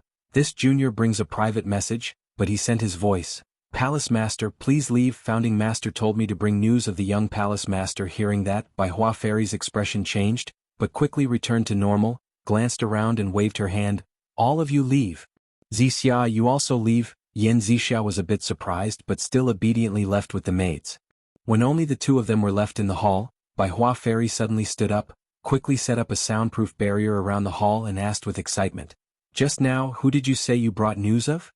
Although she understood what he said, she still didn't believe it, because she had always thought that her son was killed by Yu Qianqiu, but now there's news of her son, so how could she not be excited? Shouchen was also a bit excited. After kowtowing 3 times, he looked up at Bai Hua Fairy and spoke with a choked voice. "Your son has been unfilial. I've made mother worry." Hearing that, Bai Hua Fairy's face paled as she stared at the kneeling person, stuttering, You, what did you call me?" Chapter 955. Your son was heavily injured after a fierce battle with that traitor named you in Spirit Fang Valley. I almost lost my life. luckily Grandpa took me in and saved my life. Shou Chen immediately knelt down and told his mother the gist of what happened. He was very confident in his mother, not worried that Bai Hua Fairy would leak the secret. Then he said, "Before I left, Father specifically told me to come and see if Mother and Sister are doing well." "You?" Bai Hua Fairy felt like she was struck by lightning, stunned on the spot, still in disbelief. You said you're Xing heir?" "No, that's impossible. You can change your appearance but your height." The body possession thing was too strange, even Yan Zhuixing himself was shocked by it, so he didn't tell Bai Hua Fairy about it. Shou Chen stood up straight. "Your son has practiced a divine martial art, changing my appearance is nothing to me, just wait for me to restore my appearance for Mother to see." Saying so, he clapped his hands together, putting his index and middle fingers together in between his eyebrows, shouting, "Appearance is born from the heart, return my true body." A wave of black killing intent came out from his body, enveloping his entire body. A series of cracking sounds could be heard. When the black fiend was absorbed back into his body, Yan Zhuixing's original appearance was revealed in the hall, wearing a smaller set of clothes. Bai Hua Fairy had never seen such a strange thing before, so shocked that she couldn't say anything. After a while she slowly walked down from the high seat, staring at Yan Zhuixing and asked, "Are you really my Xing heir? You really didn't die?" "I remember when I first started cultivating, Mother brought me to the rooftop to look at the stars in the night sky. You said that the Xing in my name is the same as the stars in the sky, they both shine. I then told Mother that when I grow up I will take down the brightest star in the sky and give it to Mother. I remember how happy Mother was at the time." Yan Zhuixing smiled and said, "This was something that happened a very very long time ago, only the two of them knew." In an instant Bai Hua Fairy's eyes became misty as she rushed forward and embraced Yan Zhuixing, speaking emotionally, "You really are my Xing heir, you really aren't dead. Mother, don't worry. That traitor surnamed you won't be able to kill me." Yan Zhuixing gritted his teeth and said, "I came back this time to settle the score with him. As long as I get rid of him, our family can reunite." Bai Hua Fairy suddenly pushed him away, panicking, "You still want to find Yu Qianqiu?" No, the current Yu Qianqiu was no longer the same as before. His power was far too great, and even the hundreds of demigod stage lords from the various nations were under his command. You can't beat him. Isn't it better to hide your identity? I don't ask for a family reunion, I only ask that you two be safe. Mother, you don't have to worry. Your son is no longer the same as before. If I didn't have absolute confidence in winning, why would I come out to die in vain? Yan Zhuixing coldly laughed. He made it impossible for our family to reunite. The pain he made me suffer, I will return it to him 1,000 times over. How can I let him continue to be so arrogant in the cultivation world? If I don't get my revenge, I'm not a man. No, we won't get our revenge. Our family didn't lose anything anyway, we're all alive and well. Bai Hua Fairy grabbed Yan Zhuixing's arm and said, I've heard about you practicing demonic arts. As soon as you show your face in the cultivation world, you'll be surrounded and attacked by the entire cultivation world. I can't even imagine that. Mother, I really don't want to suffer the pain of losing my son anymore. Yan Zhuixing scowled. Surrounded and attacked? With just them? They're nothing but a bunch of fence-sitters, they'll listen to whoever's fist is stronger. As long as I kill that traitor surnamed you, who else would dare to come and die? No, even if you don't think for yourself, you have to think for your little sister. Bai Hua Fairy didn't let him off the hook. Little sister? What does this have to do with her? Yan Zhuixing scowled. Bai Hua Fairy powerlessly shook her head. When Yu Qianqiu was still cultivating on Fuxian Island, he had already met your little sister. The two of them were originally in love with each other, the only difference was that they were going to marry each other. But then because of the grudge between you and Yu Qianqiu, your little sister's heart was broken. When she found out that you were killed by Yu Qianqiu, your little sister would often cry in secret. The two of you kept fighting, the one who was hurt the most was your little sister. One was her own brother, the other was someone she liked. What would your little sister do? I can tell that your little sister still likes him. Even if you can win against Yu Qianqiu, what would your little sister do after you kill Yu Qianqiu? Do you want her to wash her face with tears every day? Yan Zhuixing was stunned. Not even in his dreams could he imagine that Yu Qianqiu would seduce his little sister. In fact, ever since Yu Qianqiu cut off his love with the brilliant sword, he didn't put this matter to heart. He didn't know that the female lead of the story would be so infatuated that the story would become so melodramatic. If he had to blame something, he could only blame his dirty hands at the time. He shouldn't have touched Yan Zixia so carelessly. For some women, as long as you don't cross the line, there won't be much of a problem, but once you cross a certain line, it'll be very troublesome. Coincidentally, Yan Zixia was this kind of woman, deeply rooted in love. Bastard, despicable. Yan Zhuixing was so angry that his body trembled. He didn't expect Yu Qianqiu to make a move behind his back and take advantage of him first. He was so angry that his eyes faintly emitted red light. He gritted his teeth and said, "Mother, don't be naive. Maybe sister has feelings for him, but that guy is not a good person. Even if I let him go, he won't let me go. You probably don't know that. He's already placed people around by Hua Palace. As soon as I show up, he'll kill me. I guarantee that no matter who pleads for me, he won't let me go." Saying so, he clasped his hands together and shouted, "Appearance comes from the heart, borrow my avatar." A black fiend appeared and covered his entire body, followed by the sound of bones cracking. When the black fiend retracted, he returned to his usual appearance, turned around and left. Bai Hua Fairy hurriedly grabbed him again. "What are you trying to do? Can't even I talk to you?" Unexpectedly, a gust of wind pushed her back a few steps. Yan Zhuixing suddenly turned around. "That animal dared to play with my little sister's feelings. I definitely won't let him go. I'll give him a taste of his own medicine. Just wait until I've also played with his woman, then I'll let him have a taste of what it's like. Don't worry, mother, it's better to get the pain over with. After I kill him, as time passes, my little sister will naturally walk out of the shadow. Do you want your little sister to hate you for the rest of her life?" Bai Hua Fairy shouted. "Hating me for the rest of my life is better than falling in love with someone you shouldn't love and being sad for an outsider." Yan Zhuixing casually formed a hand seal, freezing Bai Hua Fairy in place, only regaining her senses after Yan Zhuixing left about a minute later. After the relationship between the four major clans and Bai Changchun was exposed, their status in the cultivation world had suddenly increased. Logically speaking, the Bai clan of the four major clans had the greatest honor, but in fact the Wu clan was in the limelight. The reason for this was none other than the fact that Wu family has a daughter named Wu Lixue, the woman of the current Yao Gui realm's torture envoy, the strongest expert in the world. This was something that Yu Qianqiu had personally admitted. Who in the world didn't know about it? Nowadays, the entire cultivation world no longer has any national boundaries.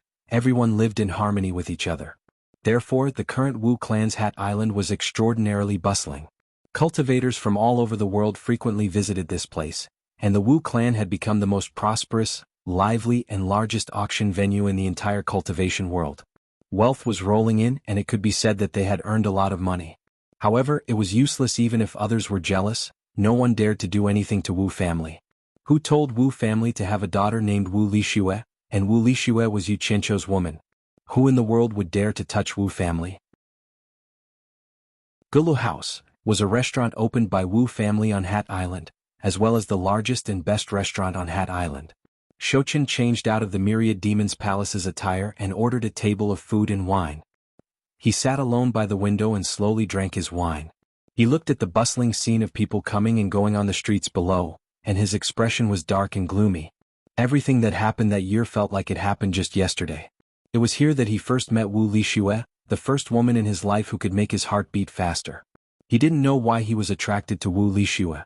In fact, he had seen many women who were more beautiful than Wu Lixue, but he had never felt the way he did when he saw Wu Lixue. He didn't know what he liked about Wu Lixue. Perhaps it was her innocent smile that could make her big eyes look like crescent moons, or her lively cuteness, or even her stupid words. In short, everything about her had an astonishing allure to him. Unfortunately, Wu Lixue came with Yu Qianqiu, who he hated to the bone. However, at that time he had a good relationship with him and they called each other brothers. Perhaps they could have been very good friends. Later, some accidents happened and Wu Lixue was violated by the son of the Daluo sect master.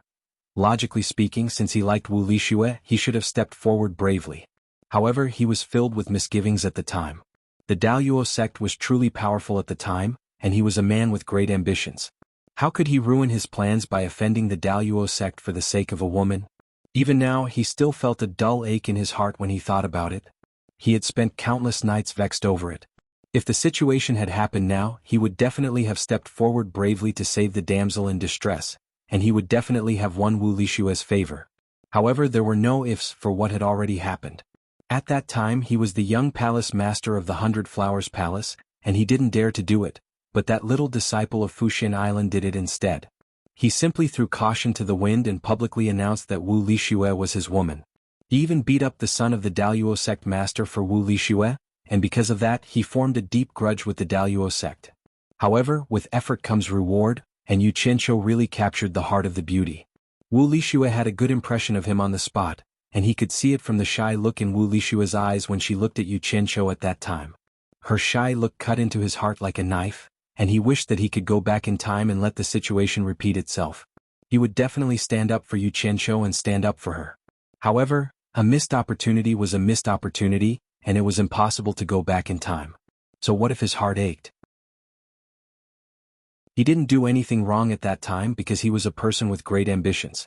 No matter what, his actions were more rational than Yu Qianqiu's. Chapter 956. Later on, Yu Qianqiu was expelled from the Fuxian Island because he had made too many troubles. However, it was inconceivable that he had become the disciple of Bai Changchun, the torture envoy of the demon ghost region, who was the #1 expert in the world. This traitor was really lucky. However, his luck was not bad either. He had cultivated the treasure book left by the demonic god. What happened later was known by everyone in the world. He and Yu Qianqiu had become mortal enemies. However, he had failed several times when they fought against each other. However, this was not what made his heart ache the most. What made his heart ache was that the two of them had turned the act into reality.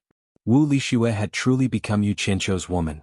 Even so, when he fought against Yu Qianqiu, he had never thought of hurting her. But that traitor Yu Qianqiu had actually made a move against his younger sister. This was truly unbearable. Since he couldn't obtain her, then he, Yu Qianqiu, shouldn't even think about obtaining her. Lady Wu. Lady Wu. Madame Yu. The flattering noises on the street made Shouchen come back to himself. Shouchen's pupils shrank suddenly. He looked at the crowd on the street. 4 or 5 young ladies in the Wu clan's clothes were chattering and protecting a lady who had a pet crow on her shoulder. That lady was Wu Lixue. A group of young ladies were high-spirited. Because of Wu Lixue, they enjoyed the respectful gazes of the people on both sides and walked into the Gulu house. The crowd on the street became bustling again. Many ladies from different sects looked back at the Gulu house enviously from time to time. Some of them stopped to look at the Gulu house and didn't want to leave. Their facial expressions kept changing as if they were imagining something. Maybe they were imagining how great it would be if they were Yu Qianqiu's woman. Lady Wu, you are here. Amidst the waiter's compliments, a series of footsteps came up the stairs. 5 to 6 women appeared in Shouchen's sight. Wu Lixue was still the same as before. Time had not left any traces on her face, but there seemed to be a hint of sadness between her brows. She no longer had the innocent smile she used to have. This made Shouchen's heart clench slightly.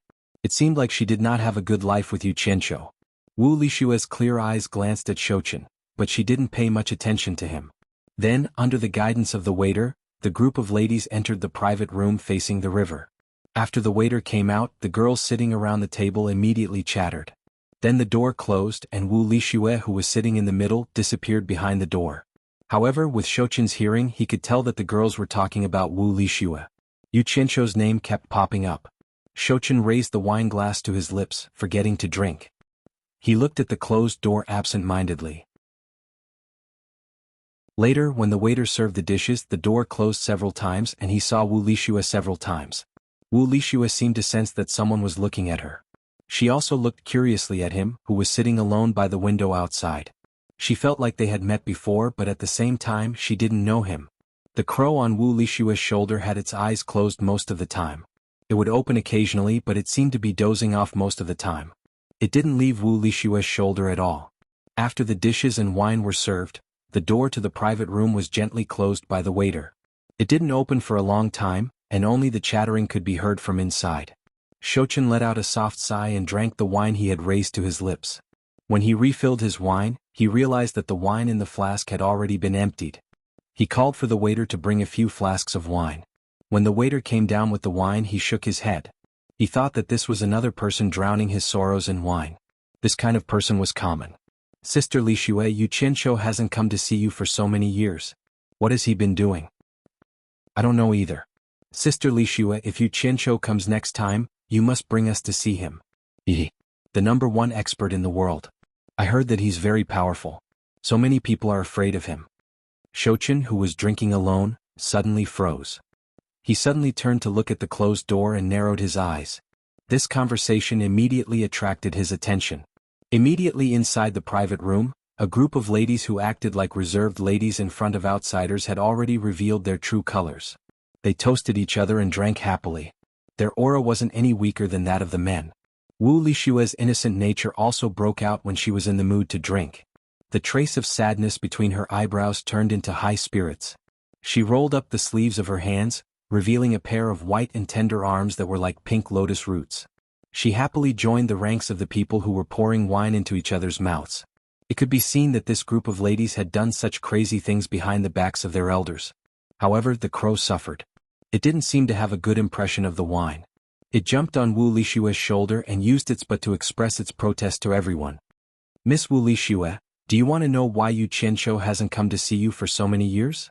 Do you want to know where Yu Qianqiu is right now? Do you want to know what he's doing now? I'm Yu Qianqiu's friend. I just came back from Yu Qianqiu's place. If you want to know anything about Yu Qianqiu, I'll stay in the forest in the west for a short while before I leave. Remember, Yu Qianqiu is currently doing something important. It's not convenient for too many people to know about it. It's best if you come alone quietly and don't alarm others. I won't wait for you if you're late." The sudden sound transmission caused Wu Lishue, who was having a great time, to be startled. Someone immediately asked, "Sister Lishue, what's wrong?" "Nothing." Wu Lishue shook her head. However, she quickly left the banquet and opened the door. She saw that the table facing the window was empty, but the person sitting by the window was gone. Could it be that he was the one who sent the voice transmission just now? Wu Lishue muttered to herself. She silently closed the door and sat back at the banquet. She frowned and pondered. A few of her drinking friends noticed her abnormality and asked, "What's wrong?"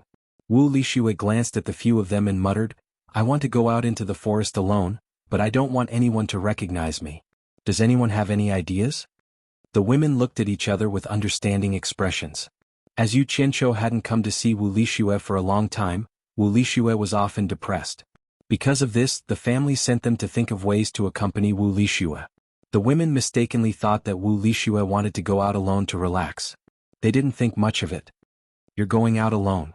I'm afraid it's not safe. It's better for us to accompany you." Someone voiced out their concerns. Subsequently, someone else added, "That's right. If something were to happen to you, it might provoke Yu Qianqiu to come and punish us. With your famous temper, our Wu clan wouldn't be able to bear it." Wu Lishue had a naive temperament, but she wasn't a fool. She knew what everyone was worried about. Because of Yu Qianqiu, the Wu clan's glorious future was all pinned on her. The entire Wu clan treated her like a pearl in their palm and wouldn't let her take any risks. However, after thinking about it, she felt that nothing would happen. It was also because of Yu Qianqiu. Who in the world would dare to touch her? She paused for a moment and said, "I can't think of anyone who would harm me, and I don't think anyone would dare to do so. I'm just going to take a walk around the Wu clan and we'll be back soon. Nothing will happen." The women looked at each other and felt that it was true. With Yu Qianqiu's current power and cultivation, would anyone dare to touch Wu Lishue? No one would dare to do so even if they had 100 guts. "But if the clan knows that we let you go out alone, all of us will be punished." Someone whispered, but from the tone, it could be heard that they were already relieved. "It doesn't matter. I will go out for a walk quietly and we'll be back soon. No one will find out. Even if someone finds out and the clan punishes all of you, I will definitely come forward and plead for leniency for all of you. I guarantee that nothing will happen to all of you." Wu Lishue confidently patted her big chest like a man. Her naive temperament was undoubtedly revealed. The women were originally in a dilemma. They didn't dare to go against the clan's instructions, but they also didn't want to make Wu Lishue unhappy. Because all the clans had secretly instructed them to please Wu Lishue so that they could obtain Wu Lishue's support in the clan's internal struggle for power. This was a crucial matter. With Wu Lishue's guarantee, everyone immediately heaved a sigh of relief. No one doubted Wu Lishue's powerful influence in the Wu clan. As long as Wu Lishue came forward to plead for leniency, even the clan head and clan elders would have to give face. Most importantly, the women were extremely confident that no one in the world would dare to touch a single hair of Wu Lishue. In a situation where nothing happened, they could still make Wu Lishue happy. Why wouldn't they do it? "But how can we not let others recognize you?" A woman looked at everyone and asked, "Does anyone know how to disguise themselves?" The women shook their heads. Then, someone seemed to think of something and clapped her hands. She took out a white gauze hat from her storage bag and smiled. "Just wear this to cover your face." "Thank you." Wu Lishua's eyes lit up.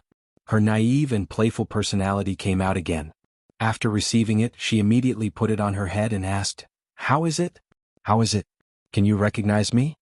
The women's eyes focused on her impressive figure. They realized that although they couldn't see her face, her figure could be recognized by those who had seen her before. Wu Lishue followed everyone's gaze and looked at herself. She immediately pouted and understood. "I have a way." Another person happily clapped his hands and took out a black female shawl robe from his storage pouch. He handed it over and said, "You just need to wear this. With a veil on your head, no one will be able to recognize you." Wu Lishue took it and immediately tried it on. The women cheered after seeing it and confirmed that it worked. No one would be able to recognize her. However, there was still a slightly older person who was worried. "Younger sister Lishue, don't take too long. Go and come back quickly."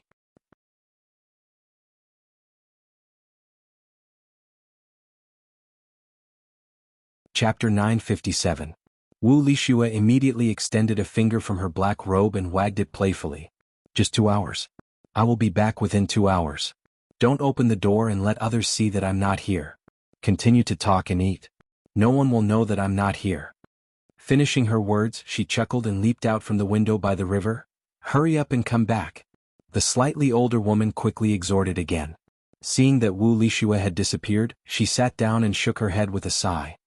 That man of hers. I remember that when he first met Lishue and came to the Wu clan, many people in the Wu clan looked down on him. In the end, every time he appeared in the Wu clan, we realized that his cultivation was getting higher and his authority was getting heavier. Now, his cultivation is #1 in the world and his authority is monstrous. But he seems to be a little too busy.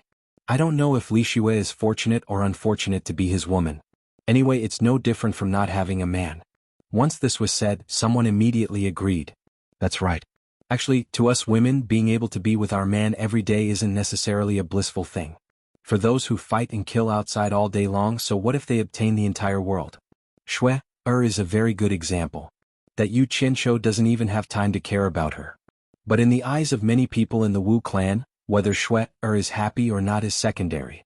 It's fine as long as Shui can be Yu Qianqiu's woman in name.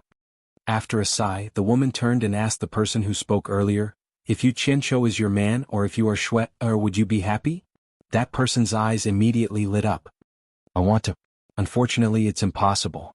Weren't you feeling sorry for Shui just now and saying that it's meaningless for such a man to fight and kill outside all day long?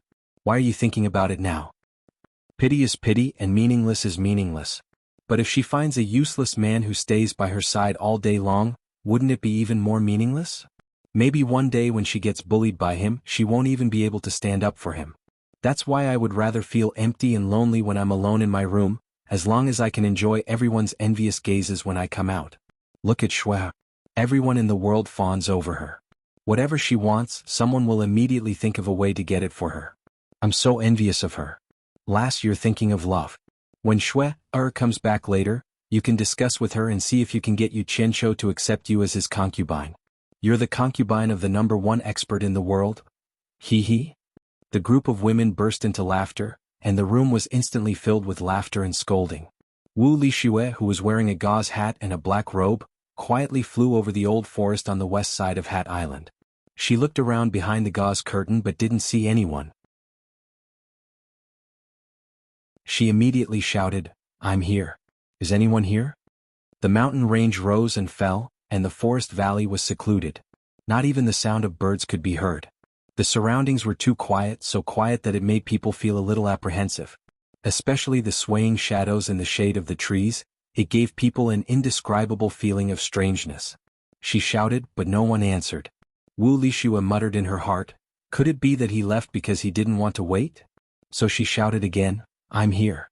Is anyone here?" She didn't know that Shouchen, who was not far away, was looking at her. He was just scared by Wu Lishue's strange clothes. After being beaten by Yu Qianqiu several times, he became more vigilant. He was worried that it might be a trap. After confirming that the person was indeed Wu Lishue, he carefully looked around. Seeing that there was no one else, he let out a sigh of relief and dashed out. Wu Lishue didn't hear any response and no one came out, so he guessed that the man might have left. He looked around and was about to leave. Suddenly, he saw a man standing on a treetop not far away from him. It was the man who had been drinking in the Gulu house. She saw that the person looked at her and asked, "Are you Miss Wu Lixue?" Wu Lixue pulled the gauze curtain that covered her face up to her hat and revealed her face. She replied, "Yes, I am. How should I address you?" The person didn't answer her. Instead, he waved at her and said, "Follow me." After saying that, he turned around and flew into the depths of the forest. "Is there anything that can't be said here?" Wu Lixue shouted. She looked around and felt that it was a bit gloomy. In fact, it was because of the humidity in the forest. The person still didn't answer her and flew into the depths of the forest. Wu Lixue thought for a moment and realized that there was probably no one in the world who would dare to hurt him. In addition, he really wanted to know about Yu Qianqiu's situation. He gritted his teeth and foolishly flew after him. However, she was still a little vigilant. She kept a distance and looked back from time to time.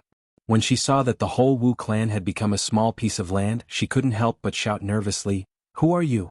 If you don't say anything, I'm going back." At this moment, the person in front of her went into the forest and disappeared.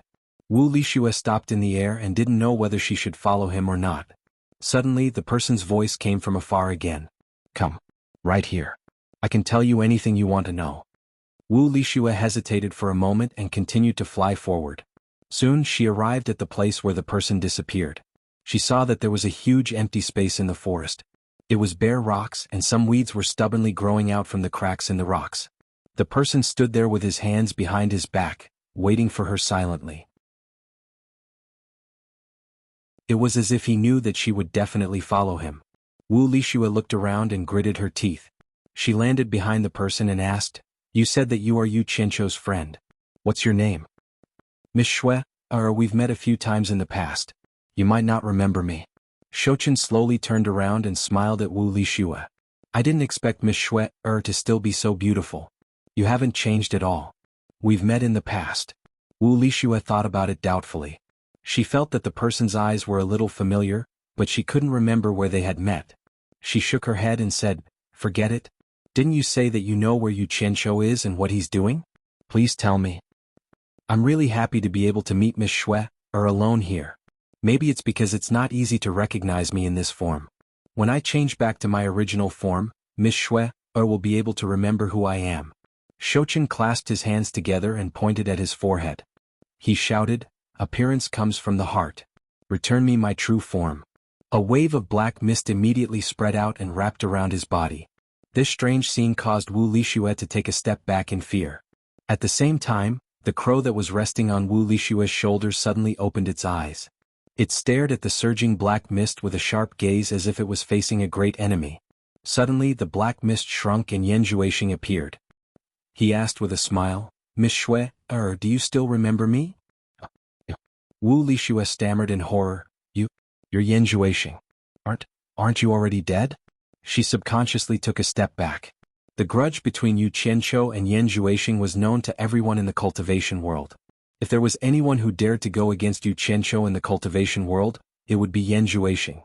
Wu Lixue couldn't help but be afraid. "That Lady Shui is looking down on me too much. Yu Qianqiu's little tricks aren't enough to kill me."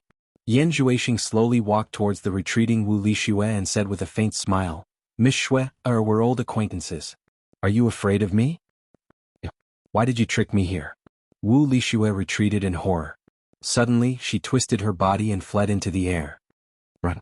Since you're here, stay and accompany me." Yan Juexing opened his mouth and 7 devilish spirit snakes flew out quickly. In the blink of an eye, they caught up with the escaping Wu Lixue. They wrapped her tightly in the air and dragged her back like a stick. Wu Lixue, who was dragged back to the ground, struggled hard, but it was of no use. With her current cultivation, how could she get rid of Yan Juexing's devilish spirit snakes? The strange thing was that the crow on her shoulder was nowhere to be seen. However, Yan Juexing didn't care about a small pet crow at all. Seeing that she couldn't escape and Yan Juexing was approaching, Wu Lixue hurriedly shouted, "Help! Yu Qianqiu, help me." The help didn't come, but Yan Juexing was shocked. He mistakenly thought that Yu Qianqiu was nearby. He quickly looked around and heard Wu Lixue crying, "Yu Qianqiu, where are you? Come and save Shui." He breathed a sigh of relief. It seemed that this woman was crying for help with her only hope. In fact, Yu Qianqiu wasn't here at all. No. Yan Juexing's eyes were cold. So what if Yu Qianqiu was here? I'm going to settle the score with him anyway. There's no reason to be afraid of him. What are you shouting for? If you shout again, I'll let it get into your mouth. Yan Juexing shouted in a deep voice, and the demonic spirit snake that entangled Wu Lixue immediately stuck its head out. The ferocious snake head flicked its tongue in and out of Wu Lixue's mouth, and its red eyes looked cold and cruel. Women were born to be afraid of snakes. She was so scared that she didn't dare to shout anymore. She closed her mouth tightly, only her tears kept flowing out and she kept shaking her head. Seeing that she stopped shouting, the snake's head slowly retracted. Yan Juexing's eyes swept slightly to the sky. He saw that the crow fluttered its wings and flew down from the sky. It landed on Wu Lixue's shoulder without fear and stared at him coldly. Its eyes were a bit like a human's, full of arrogance. Of all the things you want to raise, you raise a crow. You deserve to be Wu Lixue. You're different from ordinary women. Yan Juexing sneered. He walked to Wu Lixue and pulled off the gauze hat on her head. He threw it away casually. Then he pinched Wu Lixue's chin and slowly raised it, asking, I don't understand. What's so good about that scumbag Yu Qianqiu? He left you here and didn't care about you at all. It means that he doesn't care about you at all. If it weren't for him, you wouldn't have suffered like this. I'm different. I've always cared about you. If you're willing to follow me, I promise you won't have to suffer anymore.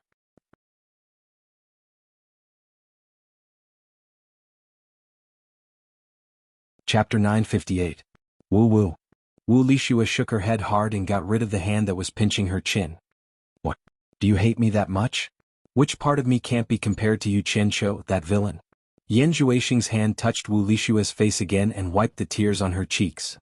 Your skin is so good. I really don't want to force myself on you, Shui. Promise to be my woman. I can give you whatever he can give you. I can give you whatever he can't. In short, I can give you whatever you want. Ugh. Wu Lixue bit on Yan Juexing's hand. She bit with all her might. However, Yan Juexing didn't react at all. He allowed Wu Lixue to bite his hand. His eyes gradually turned fierce. Suddenly he pulled his hand back and slapped Wu Lixue's face. He shouted angrily, Bitch! I gave you a chance but you didn't want it. You asked for it. A palm print immediately appeared on Wu Lixue's face. Wu Lixue sobbed as she slowly turned her head around. Choking with pain, she said, Yu Qianqiu, quickly come and save Shui. Her voice suddenly stopped, and two bewitching red lights suddenly flashed before her eyes. Her consciousness gradually sank and she forgot the pain and everything. Bitch! Yan Juexing cursed with anger. As the bewitching red light in his eyes disappeared, his eyes were replaced by beast-like madness. He opened his mouth and the 7 demonic spiritual snakes immediately let go of Wu Lixue and went back into his mouth. Yan Juexing stared at Wu Lixue, who was standing in front of him obediently. His face was filled with excitement. He smiled sinisterly and said, Yu Qianqiu, I want to see how you will react after your woman becomes my woman. Do you know? Your pain will be my greatest joy. Ah. He stretched his right hand to Wu Lixue's neck and broke the cloak rope tied to her shoulder. At the same time, Yan Juexing let out a cry of pain and dodged with a teleport. From the back of his right palm to his elbow, there were 5 bloody holes. Blood dripped down from the 5 fingers of his right palm. Yan Juexing looked at Wu Lixue in disbelief. The inconspicuous crow on Wu Lixue's shoulder was flapping its wings in front of Wu Lixue, as though it was protecting him. It was this inconspicuous crow that had taken advantage of his moment of carelessness to launch a sneak attack at lightning speed.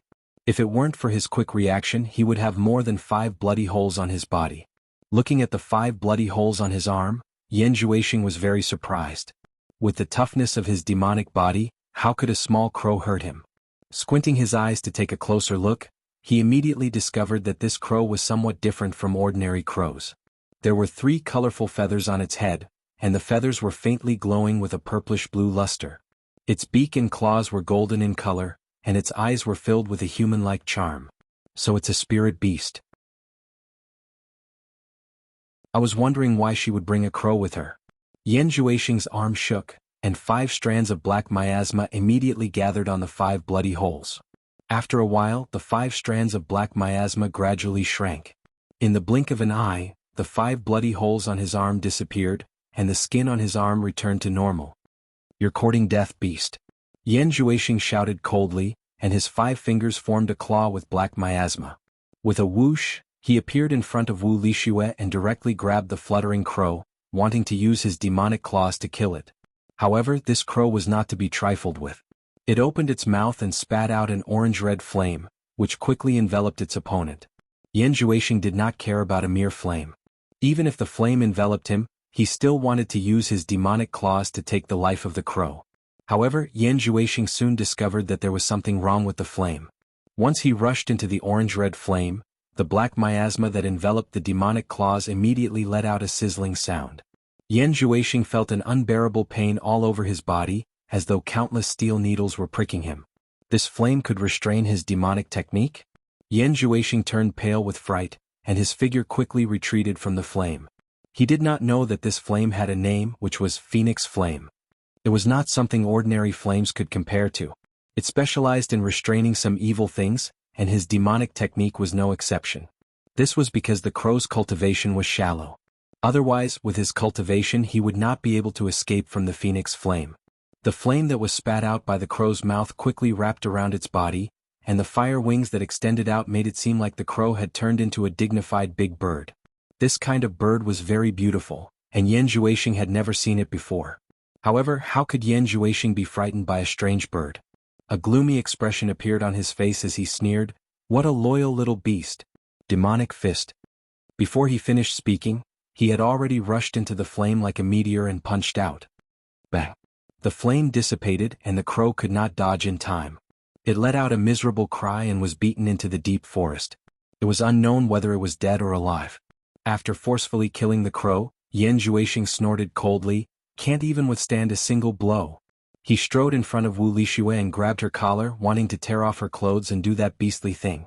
However, at this moment, a weak female voice suddenly came from the deep forest. "Sister Xue, I can't beat him." "Run, run. There's someone."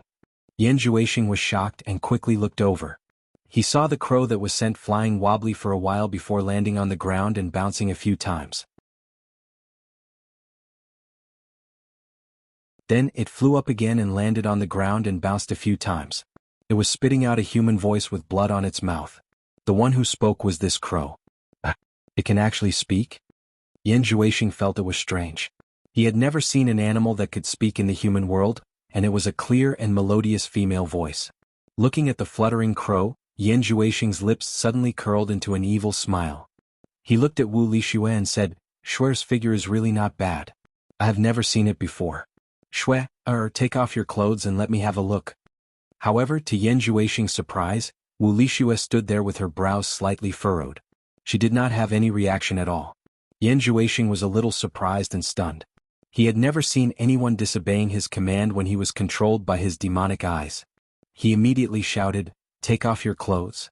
Take them off." As soon as he said that, Wu Lixue's expression immediately became extremely painful. She seemed to be doing something intense in her heart. Damn it! Yan Zhuixing's expression twitched. He had never encountered such a strange thing. With a ferocious expression, he lost his patience. He raised his arm and was about to do it himself. However, before his hand touched Wu Lixue, he saw a ball of faint light suddenly burst out from Wu Lixue's body. It wrapped around Wu Lixue and kept shining as if it wanted to avoid all evil. As soon as the light shone on Yan Zhuixing's hand, Yan Zhuixing immediately let out a strange cry. There was a bone-piercing pain from his palm. It was simply unbearable. It was 100 times more painful than the fire that the crow spat out. Yan Zhuixing didn't dare to touch the light again.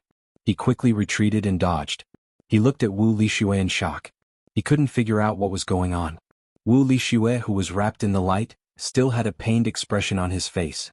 However, as the light pulsed, a group of faint light spots gently surged out of Wu Lixue's body. Those light spots were sparkling and translucent like little 7-colored stars, sparkling delicately.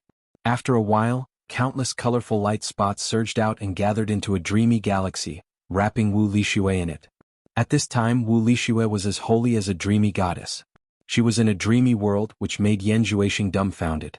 The colorful nebula seemed to feel Wu Lixue's pain, so it separated a wisp and went into her nasal cavity as she breathed. The pain on Wu Lixue's face immediately eased. After a while, the colorful nebula came out again, but it was wrapped in a wisp of wriggling mist like a red nematode. The red mist struggled desperately, as if it wanted to get back into Wu Lixue's nasal cavity. However, the 7-colored nebula did not intend to let it go at all. As soon as it was wrapped up, it immediately formed an unpredictable orbit like the nebula in the night sky, and immediately crushed the red mist into nothingness. At that moment Wu Lishua's eyes slowly opened. Her eyes were clear and bright. She looked around at her surroundings in a daze. She didn't know what had happened, but the nebula around her was really beautiful. Yan Juexing's body trembled. He found that his control over Wu Lishue seemed to have been removed by an unknown magical power. His mouth was dry and his throat moved. He said, "As expected of the Schwerer that I like. You are indeed not comparable to ordinary women. Today I must have you." Yan Juexing immediately raised his demonic arts to the limit. Who knew that as soon as he flashed over, he saw a colorful nebula like a rock spreading its wings. An aura that made his heart palpitate forced him to retreat subconsciously. Damn it. Yan Juexing looked at the surging colorful nebula fiercely. He couldn't imagine that he would encounter such a strange thing. He actually couldn't get close to Wu Lishue. After the seven-colored nebula collided with Yan Juexing just now, it immediately changed. It surged and transformed into the shape of a big dreamy bird, wrapping Wu Lishue in it. Its feathers fluttered in the air, looking very beautiful. It was exactly the same as the firebird that Yan Juexing saw before. However, it was bigger and its lifelike majestic aura was far better than the crow just now.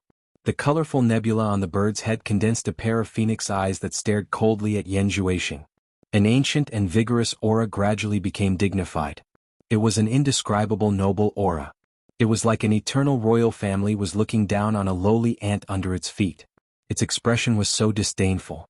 The fluttering crow that was said to have feet that didn't touch the ground seemed to be stunned by the scene in front of it. Then it seemed to have thought of something and cried out. It flapped its wings on the ground and shouted, "It's the Phoenix Cloud Robe. Sister Xue has the Phoenix Cloud Robe to protect her."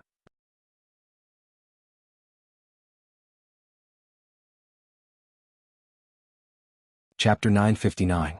Who knew that it would be too happy and fall into a small puddle with an "iya" sound. It really confirmed what it said before. It didn't have a good ending once it landed on the ground. However, it jumped out of the puddle like a drowned rat and shook its feathers. It was still full of energy as it shouted, "Phoenix Cloud Robe, Phoenix Cloud Robe." What was the Phoenix Cloud Robe? Yan Juexing looked suspiciously at the jumping crow. To be honest, he was quite impressed with this crow. It didn't die even after taking a devil punch from him. Looking at the big bird flapping its rainbow nebula wings, Wu Lishue seemed to be flapping its wings to fly to the eternal stars of the universe. "I want to see whether your Phoenix Cloud Robe is stronger or my devil blade is stronger." Yan Juexing sneered. A cold crescent moon flashed out and floated behind him. It swayed faintly and caused the surrounding air to tremble. A cold blood-red light flowed on the curved blade, and the ancient black magic patterns also exuded an ancient aura, suppressing the crows by the puddle and causing them to shiver in fear, looking at the cold and merciless crescent moon in horror. Yan Juexing pointed with his cold eyes. The crescent moon behind him immediately turned into an arc of light and shot out like a cold lightning. There was no movement at all. It was so sudden that there wasn't even a ripple in the air. In the blink of an eye, it had already slashed at the noble neck of the big rainbow bird. At this moment, a pair of dreamy starry wings folded in front of it and silently blocked the crescent moon. The crescent moon struggled in the nebula. It was as if it had fallen into a ball of cotton, unable to exert its strength. "It's only a so-so." Yan Juexing waved his arm and spread his fingers. The crescent moon effortlessly spiraled out of the nebula. The two starry wings were immediately cut into countless glittering spots by the crescent moon. Even the big bird's head was smashed into pieces. Wu Lishue retreated in fear. The scattered rainbow-colored spots gathered back and returned to the big bird in the blink of an eye. It can't even withstand a single blow. The crescent moon flashed back. Yan Juexing had tested his opponent's limits with a single strike. He clicked his tongue and laughed. "Xue, this Phoenix Cloud Robe might be a good item, but you don't seem to know how to control and use it. Don't make any more pointless resistance. If I want to kill you, it'll be as easy as flipping my hand. Obediently obey me and I'll suffer less." "Sister Xue, don't you know how to control the Phoenix Cloud Robe?" The crow desperately flew towards Wu Lishue. Wu Lishue shook his head in horror, indicating that he really did not know how to control it. "Let me try to help you and see if there's any way."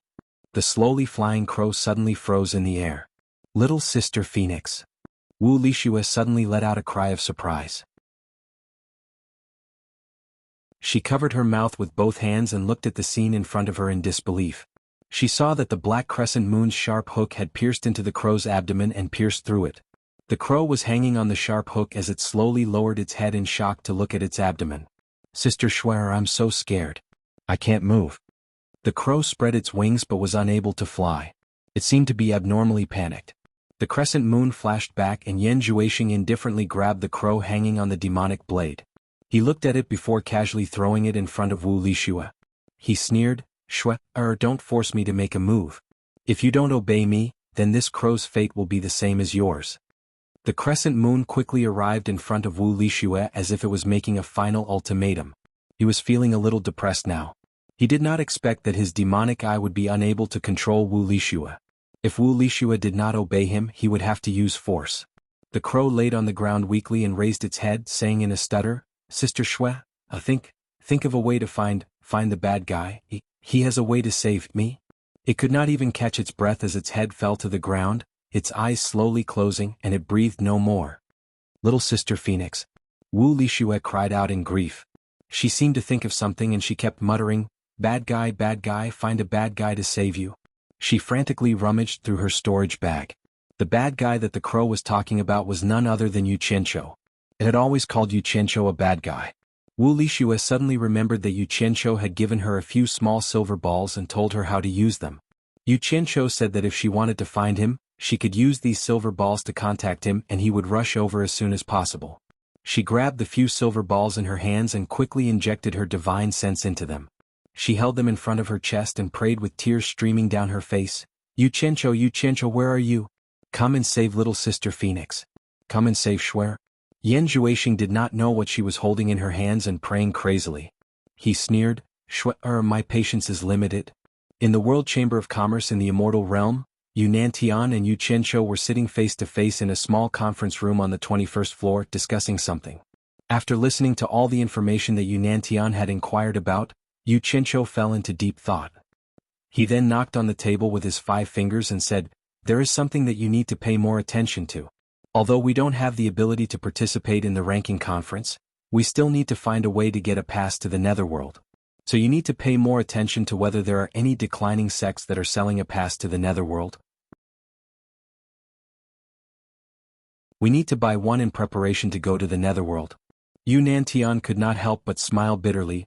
Now that the Heartless Palace is watching us so closely, I'm afraid that even if we get a pass to the Netherworld, we won't have a chance to go to the Netherworld. It is precisely because of the threat of the Heartless Palace that we need to get this thing as soon as possible. There are 2 reasons. Yu Qianqiu stretched out 2 of his 5 fingers that were knocking on the table and said, the sects in the Immortal Realm are constantly sending people into the Netherworld, so it is obvious that the Netherworld is a place to make a fortune. This is indisputable. Yu Nantian nodded and then he heard Yu Qianqiu say, this is the first reason. The second reason is that I want to find my master in the Netherworld. This Heartless Palace is really too troublesome. It binds us in the hallucinatory immortal city and we can't go out to do things. With our strength we can't go against it, so I have to ask my master for help. Damn it. Let the old man directly flatten the Heartless Palace, then everything will be over. I don't want to be long-winded. By Changchun. Yu Nantian's eyes lit up. That old man was definitely a powerful person of his generation. He was the guy who dared to challenge the Emperor of the Underworld and shock the 3 realms. If they really found him, it should be easy to flatten the Heartless Palace. The Heartless Palace could not be more powerful than the Emperor of the Underworld, right? The most important thing was that if everyone had Bai Changchun as their backer, then many things would be easy to do. His idea was good, but he didn't know that Yu Qianqiu had no confidence in finding Bai Changchun. Even if he did find him, Bai Changchun might not help. This was because the old man probably had no interest in the Heartless Palace. The only thing that could interest him in the Immortal Realm was probably the Immortal Emperor medal. In short, the reason why Yu Qianqiu said this was to encourage Yu Nantian, so that he would try his best to find some clues about the Netherworld token as soon as possible. After Yu Nantian's excitement, he thought of reality and said hesitantly, this thing might not be easy to get. Every sect wants as many Netherworld tokens as possible. I'm afraid that the tokens in the hands of those declining sects have long been targeted by other sections. I'm afraid that they would be taken away by other sects before we get to buy them. As long as there is news, there will naturally be a way. Yu Qianqiu's finger paused on the table and he sneered, to think that a small merchant association like the 4 Links Chamber of Commerce could think of a way to get the Netherworld token. We are much stronger than the 4 Links Chamber of Commerce in the past. There is no reason that they can get it but we can't. Yu Nantian knew that he and Mu Bing of the Four Links Chamber of Commerce had a grudge, so this matter would probably not be resolved peacefully. He nodded and stood up saying, "Okay, I understand. I will go find out about the Netherworld token." Seeing that Yu Qianqiu didn't say anything, he cupped his hands and left. "Mu Bing, I hope that your son-in-law can protect you for a lifetime. Don't give me a chance to make a move or you will cry." Yu Qianqiu narrowed his eyes and snorted. Then he seemed to have thought of something and also stood up to leave the conference room. When he reached the 22nd floor, he saw that Wei Chuanqiu was still sitting cross-legged in front of Bai Suzhen's door. Yu Qianqiu pushed open the door and entered another room. The floor of the room was filled with fist-sized yellow-skinned spider eggs. They were the eggs of the temple rainbow spiders from the God Ruin realm. After Yu Qianqiu closed the door, he carefully walked among them. From time to time he would pick one up and look at it. Through the light he could see that the spider inside was already so big. It was constantly moving its 8 claws in the liquid inside the sphere. "It looks like it's not far from hatching. I'm afraid it's not suitable to raise them here. When the time comes, the entire World Chamber of Commerce will be crawling with spiders." Yu Qianqiu muttered as he held the spider eggs in his hand. Finally, after much consideration, he decided to put them in the God Ruin realm. Once these 1,000 or so spider eggs hatched, it would be enough to equip over 1,000 people. Moreover, there was enough food in the God Ruin realm. If he could find a way to speed up the reproduction rate, then everyone in the army of nearly 10,000 would be able to carry a temple rainbow spider. Presumably, the power of battle would be greatly increased. Once he had a plan, he had to carry it out. Just as he was about to transfer all the spider eggs in the room to the God Ruin realm, Yu Qianqiu was suddenly startled. He frowned and said, "It's Shuer.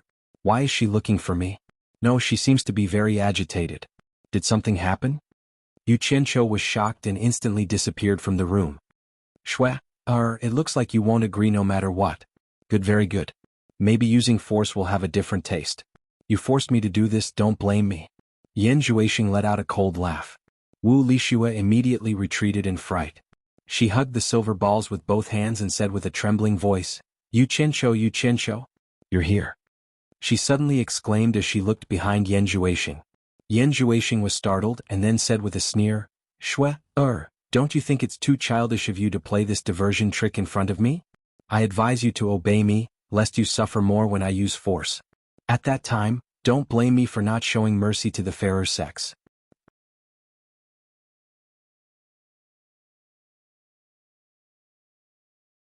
Chapter 960.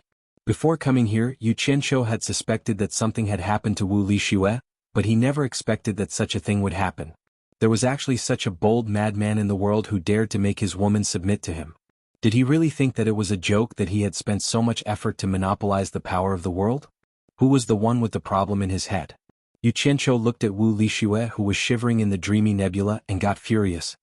He suddenly looked at the back of the person in front of him and found that the person was wearing clothes that were one size smaller than his body size. His arms and legs were exposed. How could an ordinary person come out to meet others like this? Yu Qianqiu couldn't help feeling a little depressed. It seemed that it was really a crazy guy. Forget it. Killing him could be considered as getting rid of the evil in the world. Which idiot came here to court death? Yu Qianqiu shouted angrily and was about to kill the person with a palm. There was really someone behind him. Yan Zhuixing was shocked. He didn't even notice that someone was behind him. He was so scared that his scalp went numb. He suddenly moved away and the crescent followed him like a shadow to protect him. After dodging, he looked at the person. Yu Qianqiu. Yan Zhuixing. After the two of them saw each other's appearance, they almost let out a cry of surprise at the same time. Yu Qianqiu didn't even think about why Yan Zhuixing would appear here. His first reaction was to check Wu Lixue's condition again. Through the dreamy nebula that slightly hindered his vision, he saw that there was a faint palm print on Wu Lixue's tearful face. Naturally, it wasn't Wu Lixue who slapped herself. It was needless to say who did it. Wu Lixue was actually slapped by Yan Zhuixing. Yu Qianqiu's expression changed abruptly and instantly turned greenish-black. His anger rushed to his brain. At this moment he couldn't wait to destroy the world. He couldn't vent his anger without killing. Yu Qianqiu, he killed Sister Phoenix. Wu Lixue knelt on the ground sobbing, hugging Crow's body in her arms as she sobbed, not saying a word about being beaten up. As soon as Yu Qianqiu arrived, she immediately felt that she had someone to rely on. The dreamy nebula that shrouded her also seemed to feel safe. After hovering for a while, it slowly shrank back into her body. Yu Qianqiu's heart was already riddled with holes because of Wu Lishue's crying. It was not an exaggeration to say that his heart was being cut by a knife. He did not care whether the crow was dead or alive at all. His murderous aura burst out uncontrollably. He pointed his finger at Yan Zhuixing and said, "Are you still AF** king man? Why do you keep finding women to kill? I'll F*** your ancestors. Who do you think you are? It's the same here." Yan Zhuixing waved his hand casually, and the crescent moon appeared in front of him like a ghost ready to strike. "I can wear out iron shoes and fruitless searching, only to find what I'm looking for without even looking for it. I was just thinking about how to lure you out and kill you. I didn't expect you to deliver yourself to me. Very well. Since you're here, don't even think about leaving. The grudges between us are written off today. Hook your mother. Don't even think about leaving today." Yu Qianqiu spat. Seeing that Yan Zhuixing was not afraid at all after seeing him, he immediately calmed down. Yan Zhuixing must have something to rely on. After a closer look, he immediately found that Yan Zhuixing's cultivation had actually increased to the soul formation final stage. He could not help but be shocked by the magic of demonic arts. Not only did a person who was beaten into a pulp and turned into ashes by him revive, his cultivation could also skyrocket. If he was allowed to continue developing, it would be a great disaster. The scene of Yan Zhuixing being rescued by a ball of mysterious black light surfaced in Yu Qianqiu's mind. That scene made Yu Qianqiu deeply apprehensive. That bastard was the successor of a demon god. What if he was saved by the mysterious black light after he was killed? Did he have to be wary of this bastard every day? "Bastard, you can't leave this time." A fierce look flashed across Yu Qianqiu's face. He remembered that immortal crocodile had once said that the divine sword should be able to deal with that black light. This thought flashed quickly in his mind. Yu Qianqiu had an idea in his mind, and his eyes suddenly focused on the crescent moon floating in the air. He had seen Qiu Wuyuan use it in the 100 Flowers Valley, so he naturally knew what it was. He immediately narrowed his eyes and snorted coldly. "Black Moon Pagoda? Great. I was right. The 10,000 demons are quite bold. They actually dared to go against me. You really deserve it. Black Moon Pagoda?" Yan Zhuixing suddenly laughed wildly and waved his hand in high spirits. He said proudly, "I might as well let you know when you die. This thing should be called the Demon Blade. It is a divine weapon personally refined by the demon god countless years ago. Countless experts from the 3 realms have died under it. Yu Qianqiu, do you dare? A divine weapon personally refined by the demon god." Yu Qianqiu was slightly surprised, but he immediately swung his arms. A violent wind behind him fluttered his robes, and his entire body burst out with dazzling purple light. 10,000 purple flying swords soared into the sky from his back like a purple dragon soaring into the sky. A valiant prowess that could intimidate one's soul spread out in an earth-shattering manner. Subsequently, the 10,000 purple flying swords rapidly formed a formation with lightning speed and surrounded Yan Zhuixing in the blink of an eye. "Let alone the demon god, even the heavenly king can't save you today." Yu Qianqiu revealed a sinister smile and said, Retreat to a distant place first. Wait for me to kill this bastard that only knows how to bully women." This was the first time he used the purple flame flying swords without any scruples. Furthermore, he released 10,000 at once. It was obvious that Yan Zhuixing had touched Wu Lishue's bottom line, and he wouldn't be able to vent his anger if he didn't kill Wu Lishue. Just as Wu Lishue was hugging the dead crow and flying back while wiping her tears, there were several sharp whistles that echoed from the Wu clan's direction. In a blink of an eye, over a dozen individuals flew over rapidly. Yu Qianqiu and Yan Zhuixing turned their heads to take a look and saw Wu Sihai leading the Wu clan's elders and elders over. There were still people arriving one after another. The various factions' people were also alarmed by the commotion of Yu Qianqiu releasing the 10,000 swords. They all rushed over to see what was going on. When Wu Sihai and the others saw that it was Yu Qianqiu and Yan Zhuixing, they were astonished. Wu Lishue immediately rushed to her grandfather in tears and recounted how she was bullied. "All of you retreat further away." Yu Qianqiu yelled out sternly and took the initiative to make a move. The 10,000 purple flame flying swords immediately turned into 10,000 rays of purple light and shot towards Yan Zhuixing. Yan Zhuixing was shocked by the thunderous power, and he immediately felt that his cultivation was far inferior to Yu Qianqiu's. He immediately opened his 5 fingers toward the demonic blade, and with a roar, he soared into the sky toward the countless purple flying swords that were coming at him. The demonic blade floating in front of him suddenly erupted with a boundless ferocious aura. It spread out in all directions and suddenly became a dozen meters long. With a whoosh, it hovered above Yan Zhuoxing's head. It spun rapidly like an umbrella, opening a path for Yan Zhuoxing, who was trying to break out of the encirclement. Dang dang dang. A series of explosions pushed the countless purple fragments in all directions. In the blink of an eye, Yan Zhuoxing forcefully broke out of the dense net of swords. The flying swords that missed him hit the ground with a boom. Dust and smoke rose up and a huge pit was blasted out by the purple flame flying swords. Yu Qianqiu was secretly shocked. It was indeed a godly weapon refined by a demon god. Even the purple flame flying swords couldn't hurt it at all. Instead, it destroyed quite a lot of them. Seeing that the flying swords couldn't do anything to him, Yu Qianqiu spread his arms. Countless purple fragments and flying swords flew towards him and were all kept into his sleeves. His entire body seemed to have turned into a stream of light and shot towards Yan Zhuoxing, who was in the sky. Since treasures didn't work, he didn't need to rely on treasures. He believed that it wouldn't be a problem for him to deal with Yan Zhuoxing with his current cultivation. Yan Zhuoxing, who was floating in the inner arc of the crescent moon, spread out his 5 fingers. The crescent moon immediately expanded to 100 meters. It was tangible and it wasn't just an illusion. A majestic and ferocious aura was emitted like a hazy gray fog. A breathtaking blood glow flowed on the giant crescent moon blade. It was as though there was an invisible giant hand holding a butcher's knife, eyeing the vast land covetously and wanting to slaughter. The crowd, who had been shocked by the aftershock of their battle, turned around and looked at the scene in the sky in shock. They thought to themselves that Yan Zhuoxing indeed had something to rely on, since he dared to challenge Yu Qianqiu again. Within the inner arc of the giant crescent moon, Yan Zhuoxing looked at the charging stream of light without any change in expression. He spread out his 5 fingers again and charged towards Yu Qianqiu fearlessly. The crescent moon of the demonic blade immediately flashed in front of Yan Zhuoxing. Yan Zhuoxing hid in the inner arc of the demonic blade. The hearts of the crowd in the distance immediately jumped to their throats. They saw the giant crescent moon blade slash down from the sky, and the stream of light that Yu Qianqiu had transformed into was like a mantis trying to stop a chariot.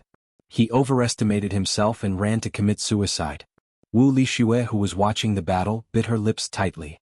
Her face was pale from nervousness. Break! Yu Qianqiu shouted angrily in the sky.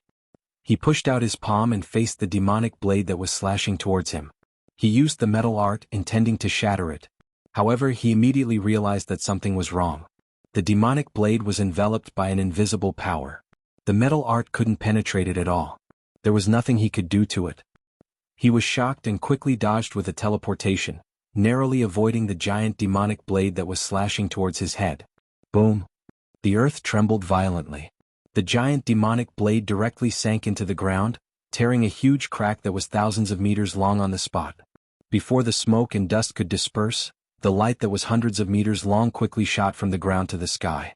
Like a sky-splitting axe, it chased after Yu Qianqiu in the sky. Yu Qianqiu turned into a stream of light and dodged.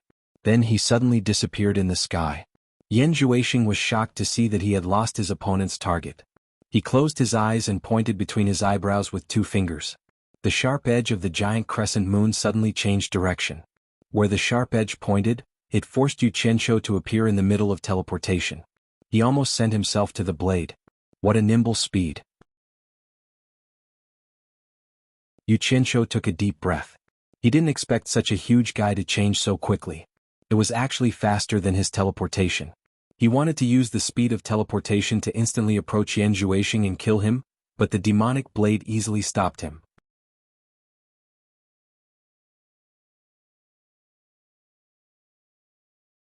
Chapter 961. However, Yu Qianqiu swore to kill him and naturally wouldn't stop. He immediately vanished from the sky and used instant shift to attack from all directions. However, the Devil Blade's speed of transformation was simply unbelievably swift, and it protected Yan Zhuoxing at the center as it spun like a ball. Everywhere its edge pointed, it forced Yu Qianqiu to appear from all directions, and he was utterly unable to approach Yan Zhuoxing. Such a situation gave Yu Qianqiu a feeling that he was committing suicide by charging at his opponent's blade. Meanwhile, Yan Zhuoxing was like the axis of a sphere and was safely in the center. The Devil Blade would naturally help him resist all external threats. What made Yu Qianqiu most angry was that Yan Juexing was actually hiding in the center with his eyes closed to defend. Yu Qianqiu might know that Yan Juexing was concentrating on controlling the devil blade, but it still infuriated Yu Qianqiu. Yan Juexing was simply condescending. Many of the spectators in the distance looked at each other in dismay. Everyone saw that Yu Qianqiu couldn't do anything to Yan Juexing, and this result was indeed out of everyone's expectations. Many people were even guessing that the divine weapon in Yan Juexing's hand was only used for defense and hadn't displayed its offensive prowess yet. If Yan Juexing was to use the divine weapon to counterattack, would Yu Qianqiu be able to block it? If Yu Qianqiu was defeated, then the entire cultivation world situation would be reversed. Perhaps Yan Juexing would replace Yu Qianqiu's position. Once this thought was born, everyone's expression immediately changed unpredictably. The Wu clansmen, led by Wu Sihai, had an abnormally grave expression. The relationship between the four major clans and Yu Qianqiu was well known in the cultivation world. If Yan Juexing won, the four major clans' end would be obvious. Naturally, there were also disciples of the 10,000 demons on Hat Island. When the disciples of the 10,000 demons saw this scene, they looked at each other with a hint of excitement in their eyes. Anyone could tell that the divine weapon in Yan Juexing's hand was the Black Moon Pagoda in the hands of the previous sect master, Yan Wuchen. Yan Juexing had used the Black Moon Pagoda to challenge Yu Qianqiu. His relationship with the 10,000 demons was self-evident. Once Yan Juexing defeated Yu Qianqiu, then the 10,000 demons, the hearts of the 10,000 demons' disciples couldn't help but beat wildly, but they didn't dare to show the slightest flaw on their faces. After all, no one could guarantee victory until the end of the battle. The few of them were afraid of being seen through by others, so they couldn't help but secretly look around, only to discover that there were already many people glancing at them faintly. Regardless of the final outcome, everyone could see that Yu Qianqiu was indeed worthy of being the world's #1 expert. His cultivation was obviously much higher than Yan Juexing's. Otherwise, Yan Juexing wouldn't have to hide in the crescent moon and not dare to come out to fight. Everyone present only knew that Yu Qianqiu's cultivation was very high, but no one knew that Yu Qianqiu's cultivation had actually broken through to the immortal realm. Even Yan Juexing himself didn't expect that Yu Qianqiu's cultivation would be so much higher than his. At first, he was worried that the devil blade wouldn't be able to block Yu Qianqiu, so he focused on controlling it. Now he realized that he had underestimated the power of the devil blade. He could completely block his opponent effortlessly, so he immediately heaved a sigh of relief. The two fingers that were pressed together on his eyebrows loosened, and his eyes slowly opened. He looked at Yu Qianqiu, who was facing a wall in all directions, and sneered. "Yu Qianqiu, is that all you have? Are you at your wits' end? If that is the case, then it will be my turn to attack. I will let you prepare yourself so that you will be convinced of your defeat and understand who is the true #1 expert in this world." Yan Juexing's tone was undoubtedly insolent, and everyone's heart jumped when they heard it. They all silently thought that Yan Juexing still had an attack that he hadn't revealed yet. Could the battle that would decide the fate of the cultivation world be decided? Everyone in the Wu clan got nervous as they didn't know if Yu Qianqiu could block Yan Juexing's counterattack. Yu Qianqiu stopped his ineffective attacks and appeared in the sky. Even though he had reached the immortal realm, the continuous instant shifting was extremely tiring for him. Jiang Yi glanced at Wu Lixue, who was nervously grabbing his clothes, and suddenly stared at Yan Juexing. He spoke indifferently, "I just wanted to test the devil blade's power. I gave you some face, but you still took advantage of me. In my eyes, you are just like a chicken or a dog. You don't even have the qualifications to be my opponent, and you actually don't know the immensity of heaven and earth. Truly pathetic and laughable. Fine. I will let you die earlier and reincarnate earlier. I can't be bothered to talk to you."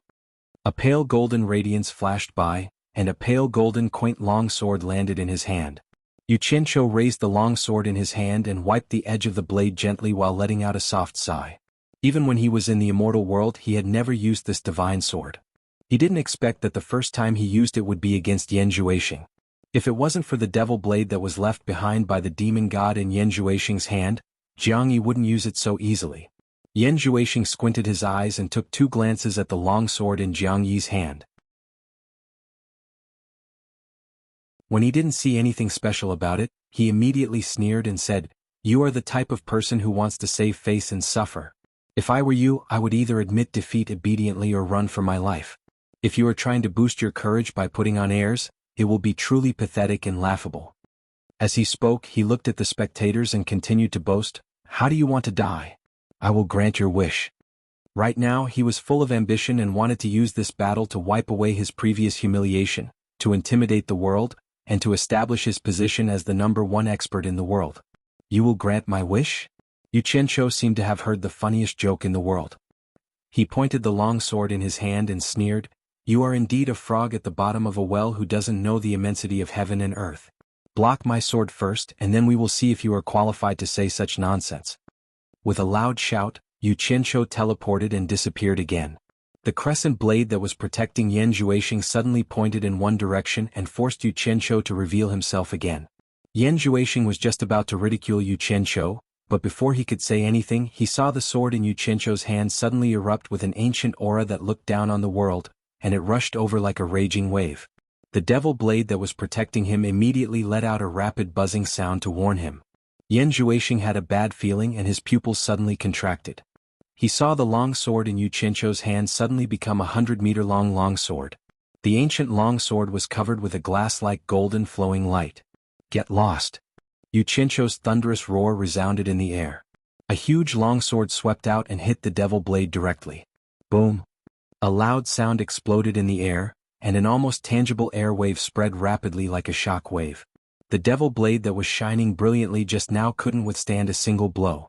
It was hit by the huge longsword directly and became a black dot in the distance. The attack of the godly sword broke the impenetrable defense of the devil blade on the spot. It was completely a heavy blow without any tricks and it won fair and square. Everyone around gasped.